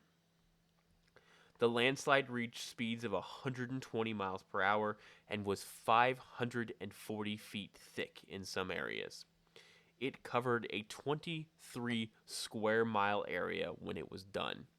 It was astronomically large. The landslide had broken the top on the magma, and the ensuing eruption was incredible. The explosion that occurred with the eruption is unlike many that have ever been witnessed by humans. The initial explosion left the volcano at approximately 220 miles per hour, but quickly sped up to 670 miles per hour or so. It was approximately 24 megatons of energy that was released in the explosion. To give you an idea of how much energy that is, imagine 500 Hiroshima atomic bombs. At the same time, the blast was so loud that it was heard hundreds of miles away in British Columbia, Idaho, Oregon, and Northern California. But that's where things become interesting. Because while the blast was incredibly loud, those within approximately 50 miles of the volcano heard nothing. Absolutely nothing. There was no boom.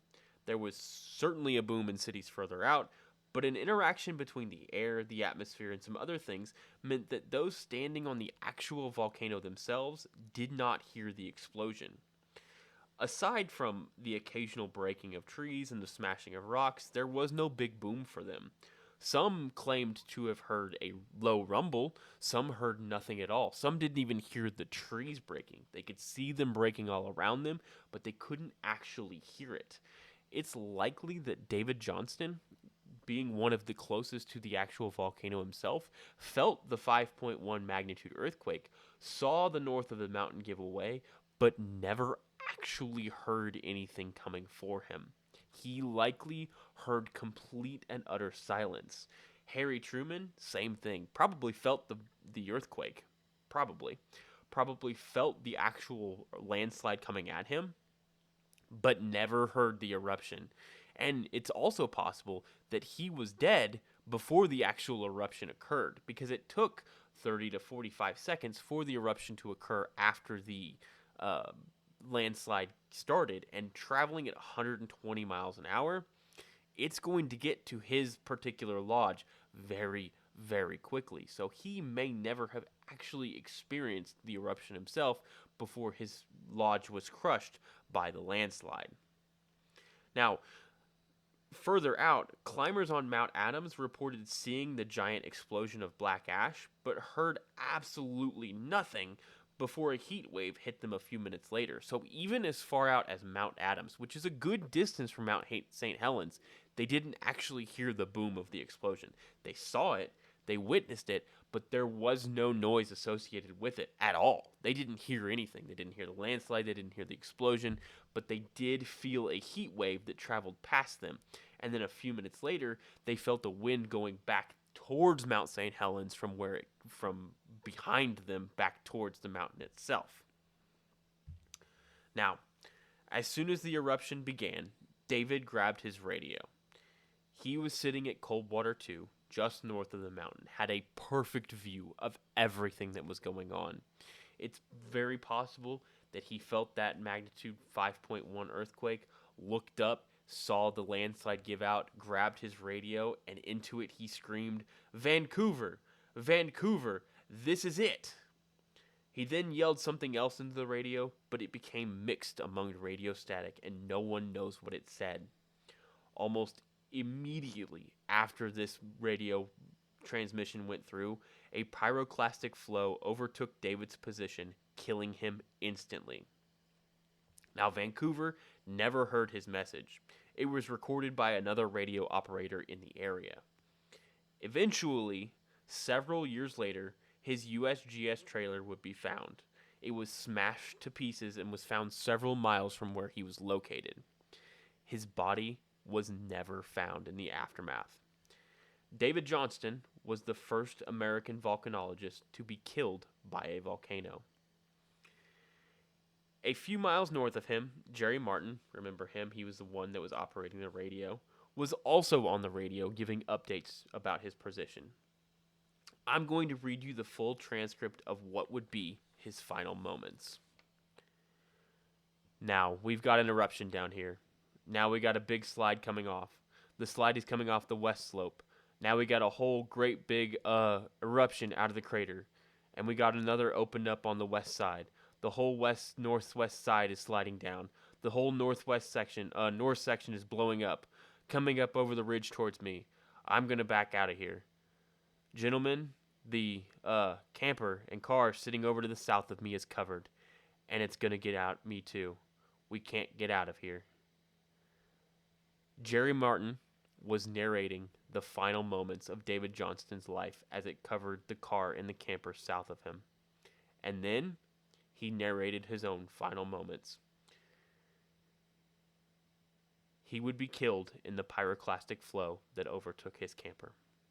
Meanwhile, up in the air, the pilot flying the Cessna carrying the Stoffels, Bruce Judson, had an issue. He knew that if that ash cloud reached the plane, they were either going to crash due to the ash clogging up the engine, or their plane was going to melt in the heat of the explosion, which was nearly 600 degrees Fahrenheit, and they were going to crash and die anyway. Either way, the ash cloud that was rapidly approaching him was very, very bad news. He needed to gain speed, and quickly, if they were going to live. So he threw the plane into a dive to gain speed, as he then rocketed towards the south away from all of that. Now I want you to imagine with me that you are in a plane that is flying over a volcano. For the last month and a half, this volcano has shot out some phreatic eruptions that were relatively small. It's had earthquakes. It's had steam that's come out. It hasn't really done much. There's been some avalanches, things like that. You pick the morning of May 18th because it's nice and sunny and clear. It's a great day to fly out and take some photos of this thing, see what is likely a once-in-a-lifetime experience of a volcano, be able to look down in the crater of an active volcano and think, hey, yeah, that's really cool. Nothing has happened to this point that would suggest that it has anything capable of this. And you're just the pilot. You're flying along. You've got these geologists in the back seat that are taking pictures and talking about this and that you can't understand. And then all of a sudden you look down and the ground below you has basically turned into liquid, and an area the size of a town has just fallen away from the volcano. And as you watch, all of a sudden there's this giant black cloud that shoots out of the volcano at unimaginable speeds directly at your plane. Your first thought is, I can't let that cloud get me or we will be dead. But to have the wherewithal that this man had was, I need to gain speed and I need to gain quickly. So he did the first thing he thought of and threw his plane straight down to pick up as much speed as possible to zoom away. You have to think, when you're the geologist sitting in the backseat, that this pilot has lost his mind. You just watched this mountain explode, and now my pilot is now free diving directly at the ground. You have to think that you're dead. There's no other explanation. This man has lost his mind. We are going down. This is our final moments. But Bruce Judson was an excellent pilot. He got them out of there. They survived. They were quite possibly the closest people to the actual eruption as anyone else, and they survived, all thanks to the quick thinking of their pilot. Up in the red zone near his campsite, Robert Landsberg lightly felt the earthquake and reached for his camera. We don't know much about his final moments, but we do know that in his final moments, Landsberg took several photos of the eruption headed directly for him. And what I'm telling you is that these are the best photographs of an eruption we probably have ever had, of at least a pyroclastic flow, because obviously we have very good photographs of Hawaiian eruptions and Icelandic eruptions because they're slow and you can get relatively close with a drone and things like that before the drone melts, but you still get good camera footage. This particular photographs are of a pyroclastic flow, a massive black cloud where you can see like little dots of gray and ash and whatnot headed directly at him. You can see the road leading away. You can see trees in the background and just this big black cloud of smoke headed directly at him. Now, he likely very quickly realized his position was a hopeless one. So he did the first thing he thought to do. A photographer through and through, he put his camera in his backpack, he put his backpack down, and he laid his body over the top of it in order to protect his camera and to be able to keep what he had taken photographs of for those to see in the future and for scientists to be able to study and to protect what he had been there to do. He was successful. Eventually, his body would be found 17 days later, buried in ash and rock near his station wagon, still covering his camera. He had successfully protected the pictures in his camera. They were developed and used in a National Geographic issue and remain some of the closest photos ever taken of a pyroclastic flow. And they are incredible. If you have not looked them up, I entirely recommend doing so. They're hard to tell. It's big and gray and black, but just being able to put yourself in the shoes of this man who has spent the last month taking photographs of this volcano that had a couple small eruptions here and there, earthquakes, things like that. Nothing like this would have been expected by him. He knew that these were his final moments. He knew he could not escape, and he decided to give his life to protect those photographs and to further the advancement of science, allowing scientists to study those photos, and he risked his life, and he gave his life to protect it.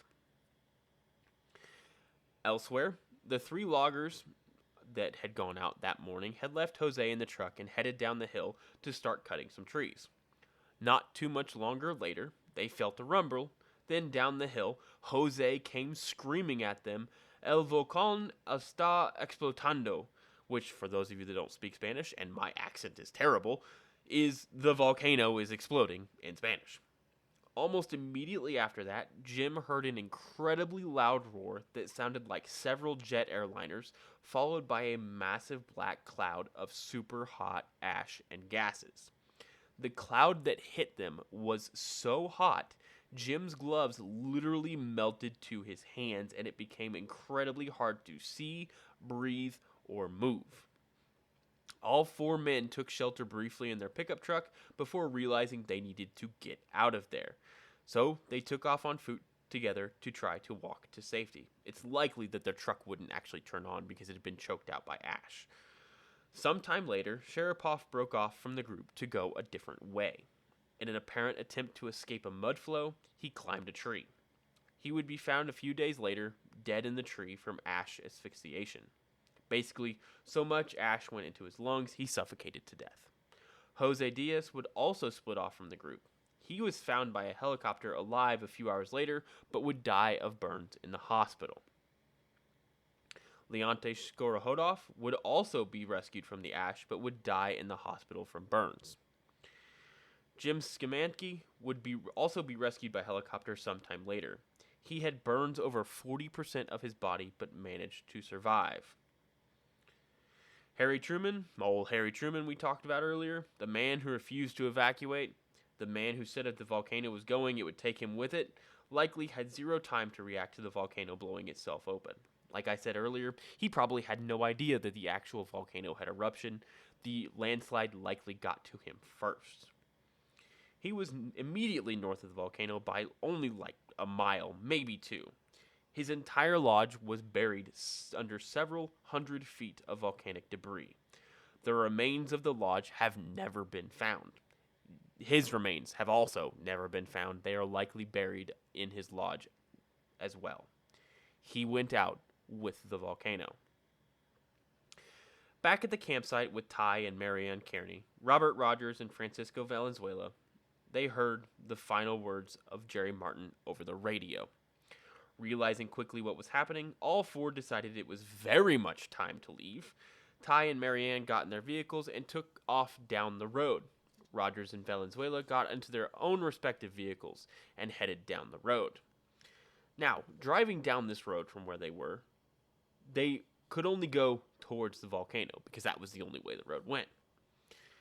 Once they got to a certain point, there was a fork in the road. One way took them to safety, One way took them closer to the volcano. Rogers got there first. He panicked and couldn't remember which one was safety. He swerved to the right, and Valenzuela followed in his own Ford Pinto. The Kearneys, in their van, swerved to the left. Realizing the Kearneys took a different direction, Rogers slammed on his brakes thinking he made a mistake. Valenzuela had to swerve to avoid hitting Rogers and ended up stuck in the mud. He hopped out of his car and sprinted to Rogers. They then sped off down the road because Rogers was convinced that he had gone the right way before becoming disoriented in the smoke and the ash.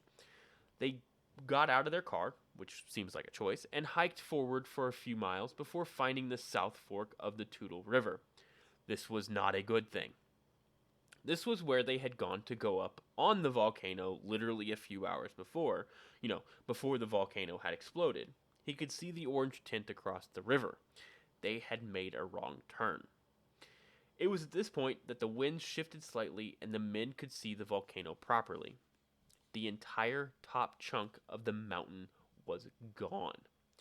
In the course of about 45 seconds, Mount St. Helens had gone from the 5th tallest peak in Washington to the 30th tallest peak in Washington. They decided to go back to Rogers' car, drove back to Valenzuela's car, and managed to pull it from the mud, then headed back the way they came. Rogers realized at some point that he had lost his film to his camera and resolved to go back to where they had camped to find it. This was heavily protested against by Valenzuela, but Rogers would not be convinced otherwise, so they drove back to the campground. There, Rogers managed to spot the bright yellow canister on the ground, and without slowing his car, he pulled up to the campsite, opened his car door, and snagged the canister off the ground before turning around and going left at the fork instead of right. But the problem became they couldn't actually see anything anymore. The ash cloud had completely blocked out the sunlight. They passed a yellow excavator that he knew was on the way back to Cougar where they were headed, and they kept driving that way. And then, a few minutes later, they passed the yellow excavator again, except it was the same yellow excavator they had already passed. Both men realized separately in separate cars that they were driving in circles.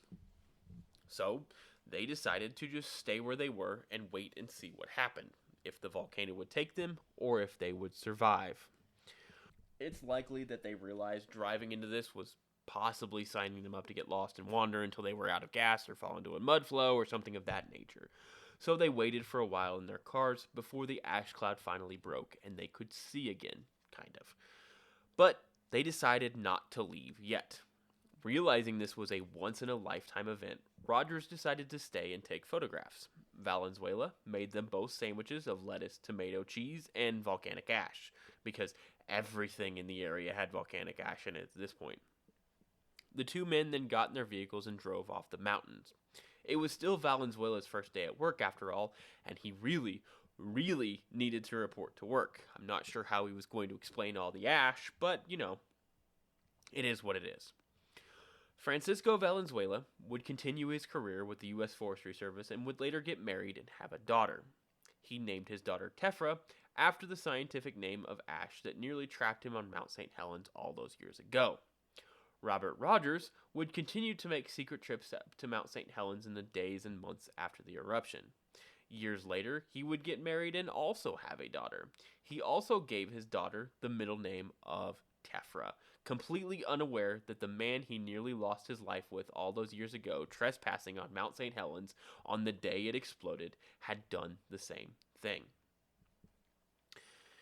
In the end, 57 individuals within about 20 miles of Mount St. Helens would die in the landslide, eruption, and subsequent mud flows and lahars. Well, maybe 57 people died. The number is slightly in dispute. Only 36 bodies were found in the remains. 21 people are missing and presumed dead, include both Harry Truman and David Johnston. There are 2 individuals, however, who were reported missing in the aftermath of the volcano that are still a mystery. In the immediate 24 hours after the eruption, Red Cross volunteers received 3,400 phone calls reporting at least that many people missing. When they received a phone call, the name went on a note card with whatever information they received in the call. One of those people is Doug Thayer. He was reported missing by someone named Mrs. Al Canharn of Clatskanie. She said that he was possibly fishing on the Toutle River and he was from Olympia. That was literally it. The other missing name was Paul Hyatt. The person who left his name gave even less information. They literally just gave his name and that he was somewhere around Toutle. Because there was so little information on either man, no search party was ever sent to find them. They had a lot to work to do based on finding people they had actual information on, and they couldn't really spend time chasing phantoms. There's reports that the two men by the names were actually found alive after the eruption, but they couldn't figure out if they were the same Paul Hyatt and Doug Thayer. To make matters even more confusing, the lady who reported Doug Thayer missing was tracked down and says she didn't actually report him missing. In addition, those two were the only two reported victims of Mount Saint Helens that did not have a death certificate requested, which either means no one cared enough to follow up to settle the affairs, or they didn't actually die. It's likely one of those mysteries that will never be solved. There was also two other bodies that were found in the aftermath of the Mount Saint Helens eruption that were dead before the actual eruption. Two girls had been shot in the woods near Mount Saint Helens and left prior to the actual eruption, and they were found in the aftermath covered in volcanic ash. Were originally thought to be victims of the eruption, but were actually, unfortunately, murdered beforehand. Now, most people that died in the eruption died of asphyxiation, usually ash asphyxiation. Basically, they became trapped in a pyroclastic flow or a flow of ash or something of that nature, and in an attempt to get out, they breathed in so much ash that their lungs could no longer properly give them oxygen, and they suffocated to death and died. Now, many of them likely died almost immediately because they were so overcome that it killed them, and it was very quick, especially people like David Johnston and Harry Truman and others that were actually near the volcano, because there were several people that were around the volcano that were fishing and doing other camping. There were several children that were out with their parents camping around Mount St. Helens, which seems like an interesting choice to make with your child. There was one child that was 7 years old, 8 years old. There were a couple teenagers that were out with their parents, things like that. So that was a lot of the actual victims of the eruption. They died of asphyxiation. A couple of them died of burns. Those that were out logging died of burns that they received from being in one of the pyroclastic flows, things like that. So, when the 5.1 magnitude earthquake occurred, it finally released that bulge that had been building up on the north end of the mountain for the last month or so. The earthquake lasted approximately 2 to 3 seconds before the bulge on the mountainside began to ripple up and down, then released at the top and began sliding north. Now, this particular landslide broke off in 3 different sections that then cascaded down the mountain. This was the largest landslide in recorded history. 2/3 of a cubic mile of material moved down the side of the mountain and wiped out everything in its path. The landslide would travel a full 15.5 miles away from the mountain and cover 23 square miles. Anywhere from 5 to 15 seconds after the landslide began, the explosion occurred behind it and rocketed a massive plume of ash directly north out the side of the mountain, which instantly obliterated approximately 1,400 feet of the top of the volcano. So Mount Saint Helens was a Plinian eruption that was a lateral eruption. Because of where that landslide occurred, that Plinian eruption was able to go out the side of the mountain rather than the top, as we are used to seeing with volcanoes. It was a VEI of 5, and it was hugely destructive. The area directly in front of the volcano on this north side, where that lateral eruption came out, for about 8 miles is called the direct blast zone. Everything in this area was annihilated. Nothing was left. All trees, all life, everything was gone. There was nowhere to hide. The only place you could hide was underground. It wasn't like you could hide on the far side of a hill and hope it spilled over you while you were in the valley, or because volcanic gases are generally heavier than air, you could get higher and be safe. No, not in the direct blast zone. You anywhere you were, unless you were underground, you were dead. That's the end of it. Every single thing was gone, completely wiped away. Every single plant and tree in approximately 230 square mile area north of the volcano was completely obliterated, wiped off the face of the planet by a combination of the landslide and then a massive black cloud of just superheated gases, ash, and volcanic rock from a pyroclastic flows. There were also pyroclastic flows that went down the east, west, and south sides of the mountain. If you were in these three quadrants, you had a much better chance of survival. So let's say you're on a hill and manage to avoid the mud flows and the pyroclastic flows. You're just hit by a big cloud of ash. You have beaten the odds so far, but you get a new fun thing to worry about. You see, during volcanic eruptions, like I talked earlier, the pieces of ash and rock and all of that bump and collide in a massive explosion and create friction. That friction builds up and eventually creates lightning. Eyewitness accounts from the other side of the mountains and the survivors in that area say that the lightning was constant and they witnessed it striking trees and starting wildfires. And in one case, there was an individual who witnessed one of the lightning strikes actually strike a person. Now, back on the north side, after the direct blast zone was the channelized blast zone that stretched about 19 miles from the volcano.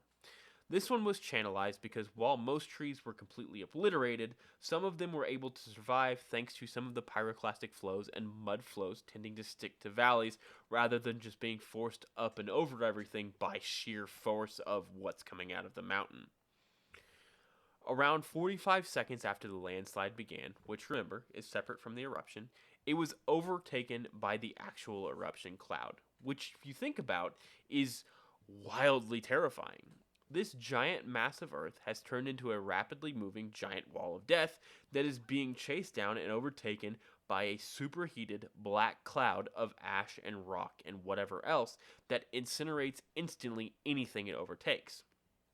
So let's just imagine you just happen to be on top of this giant landslide. Let's say you're on top of that bulge for whatever weird reason you can think of, and you happen to find the one space on this now what it feels like liquid piece of landslide, and you are riding it out. Let's say you're Rose on the door of the Titanic, riding out this particular landslide on top of it, moving away from the volcano. You're already terrified because again, a 1 point however big square mile area of land has just instantly moved away and is moving at 120 miles an hour. You have a brief moment to think, hey, maybe I can survive this. Maybe I can surf this landslide out and make it out of this alive. And then the next second, you are overtaken by 600-degree cloud and instantly cooked alive as the eruption behind you that you cannot hear overtakes you and kills you instantly. And to make matters worse, not only can you not hear it, you likely don't feel it. Most witnesses reported that there was no pressure wave with this particular explosion. The most people reported feeling was their ears popped numerous times or like they were being squeezed all over. Not even a hard squeeze, just a little bit of a squeeze. So there likely was some kind of pressure wave, but if you're on top of a landslide, you're probably not paying attention to that, and then you're instantly just dead. You had a brief, 30 seconds of, hey, I might actually survive this, and then you're cooked alive. And then there was some reporting that there was a heat wave moving away from the volcano, and then just a few minutes after that, or a few seconds after that, there was a wind moving back towards the volcano. Now, this is similar to the stack effect we talked about with Grenfell Tower, except on a grand scale. The eruption would have created a low pressure area at the top of the volcano by, exploding and pushing everything away. So this explosion on top of this volcano was so large. You have this mass of air. You have this explosion that occurs and it forces everything outward. Now you've created a space where there is no there's very little air left. Once you have that wave that goes out, that initial heat wave that goes out and pushes things out, you have to backfill that low pressure area. So you get that wind pulling back in that was likely felt on a grand scale in Mount St. Helens.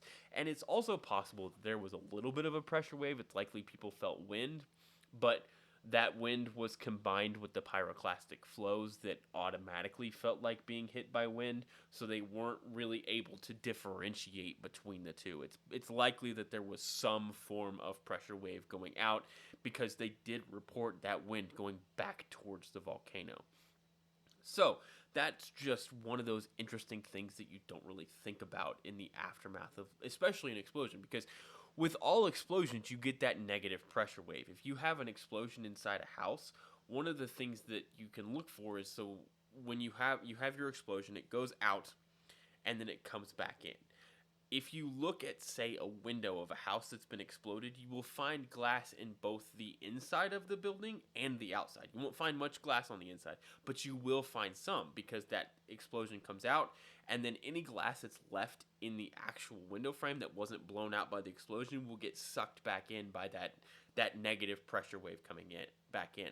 That happened at a grand, hugely huge scale with Mount St. Helens, is that it pushed everything out and then it sucked it back in. And it's likely that people didn't really notice because, well, they were worried about other things at the time.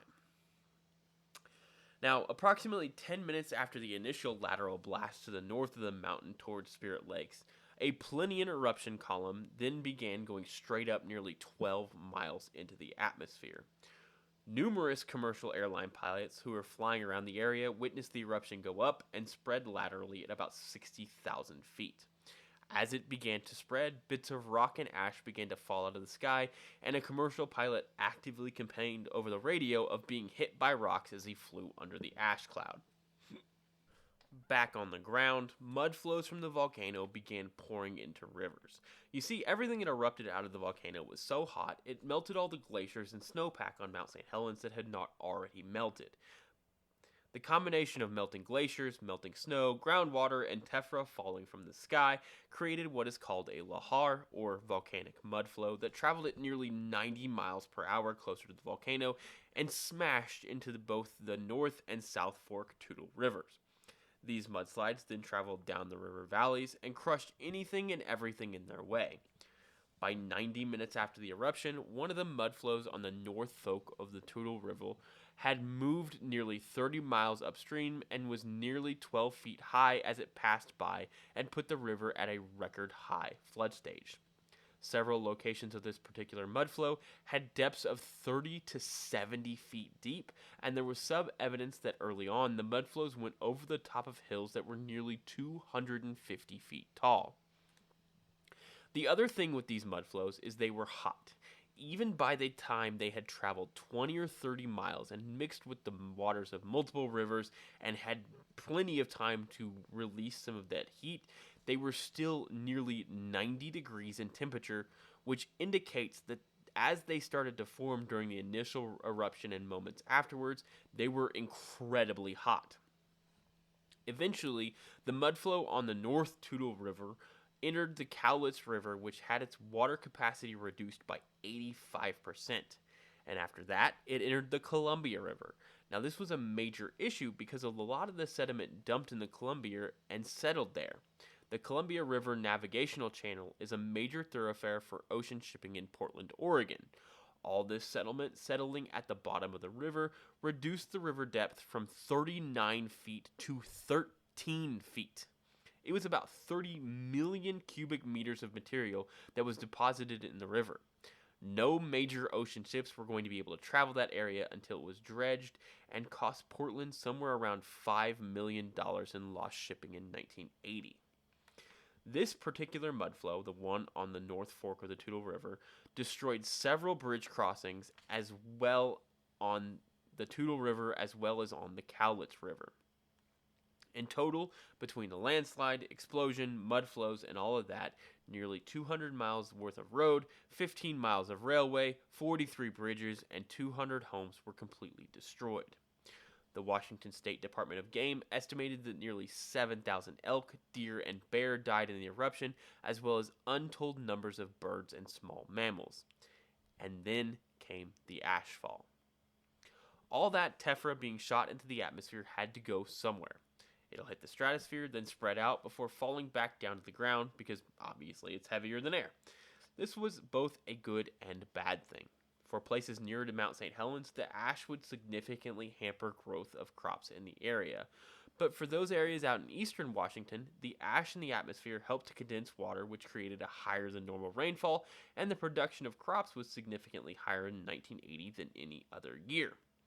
The ash also helps to retain water in the ground for dry summer months because it creates kind of a crust, and then the water is able to sit in the ground better and doesn't evaporate as fast. And then, the ash, as it breaks down, also puts helpful chemicals into the ground to help create more fertile soil. The particular ash column that shot out of Mount St. Helens was fed for 9 hours after the eruption, and it spread ash everywhere. In the short term, the ash falling from the sky caused major problems throughout Washington and Oregon. Roads had to be shut down because drivers couldn't see. Interstate 90 from Seattle to Spokane was closed for a week because of the ash. In some places, it was so thick on the roadway you couldn't actually drive. The ash also got into everything. It clogged internal combustion engines, it clogged water treatment plants, it clogged air conditioning units, and all of it had to be removed and cleaned, otherwise it would not work. Commercial flights were canceled all over eastern Washington because there was so much ash on the runways and no one could see. It took weeks to clear all the ash from roadways and parking lots and runways. Many millions of pounds of ash was everywhere, and it wasn't just Washington. Oregon, Idaho, Montana, Colorado, North Dakota, South Dakota, Nebraska, Kansas, and Oklahoma all reported ash falling from the sky. It covered at least a 22,000 square mile area. Finer ash particles from the eruption that were able to stay aloft longer spread all the way around the globe within about a week to 2 weeks. The actual eruption took Mount St. Helens from the 5th tallest mountain in Washington to the 30th. It was 9,677 feet tall before the eruption. Now, with the lateral eruption taking out a huge chunk of the volcano, it was only 8,365 feet. Now, eruptions would continue off and on at Mount St. Helens for the next several weeks with various velocities. An eruption on May 25th would send an ash column nearly 9 miles into the atmosphere and would trap a film crew that had been flown up on the mountain for a few days. Their compasses spun in circles, and the maps they brought were useless because the volcano had just been blown away and it had destroyed much of the landscape that they would actually use to find their way around using those maps. They quickly became disoriented in the falling ash and wandered around trying to find a way out. They had only brought 1 day worth of food. Eventually, they were rescued via helicopter after 5 days on the volcano. The total estimated cost of the disaster was around $1.1 billion in damage in 1980, which is about $4.1 billion today. But the true cost is difficult to calculate as damage is still occurring to this day. Just last year, a landslide involving material ejected from the volcano in 1980 washed out a bridge near Mount Saint Helens. Outside of the observable damage and the lives lost, the state of Washington lost a considerable amount of tourism in the aftermath of Mount St. Helens, and the towns around the volcano had an incredibly high unemployment rate. But fortunately, both of those recovered massively not long after because seeing the catastrophic damage was very interesting for people in the area, and recovery efforts to remove debris skyrocketed the number of jobs available. Now, the actual area around Mount St. Helens is a massive tourist attraction now. There are a ton of people that go and visit the mountain now to go see the remains of whatever is left. And a lot of it has grown back. Don't get me wrong, like a lot of Mount St. Helens is green, but the actual crater area and that landslide just north of it heading towards Spirit Lake is still a desolate land. Nothing grows there. And in Spirit Lake as well, there are still trees floating that were destroyed in the actual eruption. There's a whole huge chunk on the south end of Spirit Lake that is full of the trunks of trees that were blown into the lake during the eruption.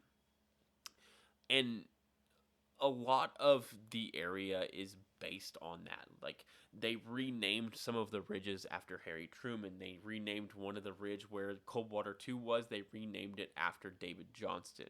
There were significant advances in volcanology as a result of Mount St. Helens that are still being used to this day.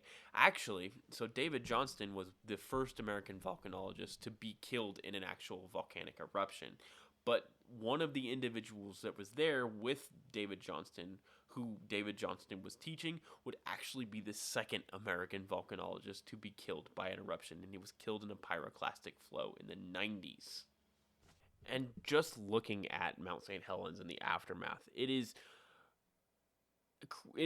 wild to look at a before photo of Mount St. Helens and an after photo of Mount St. Helens, because it is not an exaggeration. The entire side of the mountain was obliterated, and you can see the tracks of it as it blew down the mountainside. It is one of the wildest things to have ever seen. Just the sheer awesome power of this volcano and the earth just obliterating this thing that is the size of a small town and making it so that it no longer exists, and everything around it has been completely destroyed.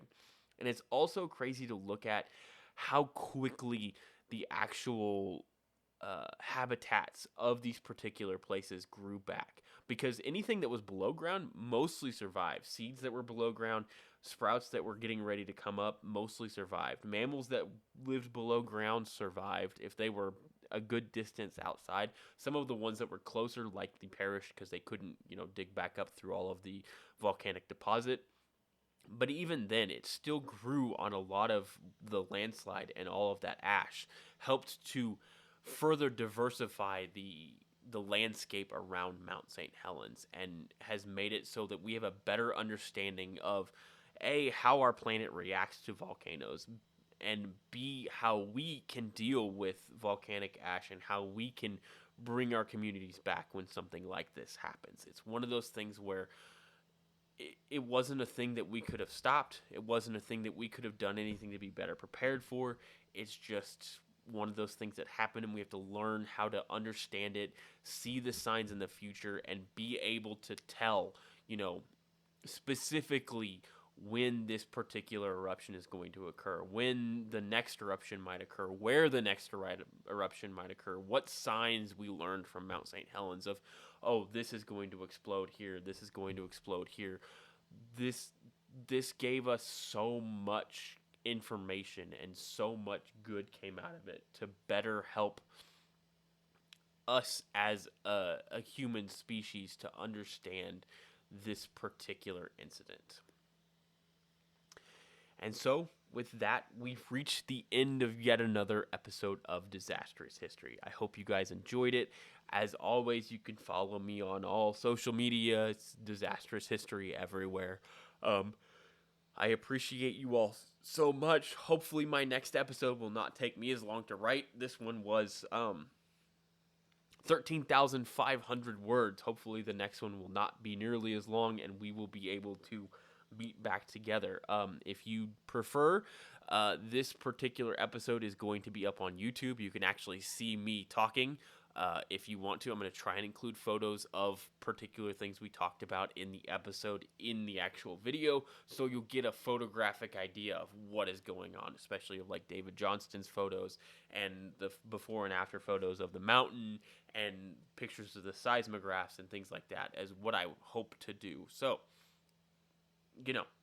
if that's your thing, if you're still here listening and you haven't given up because this was a 2-hour and 15-minute long episode, then I appreciate you. As always, remember to check your smoke detector batteries and stay safe.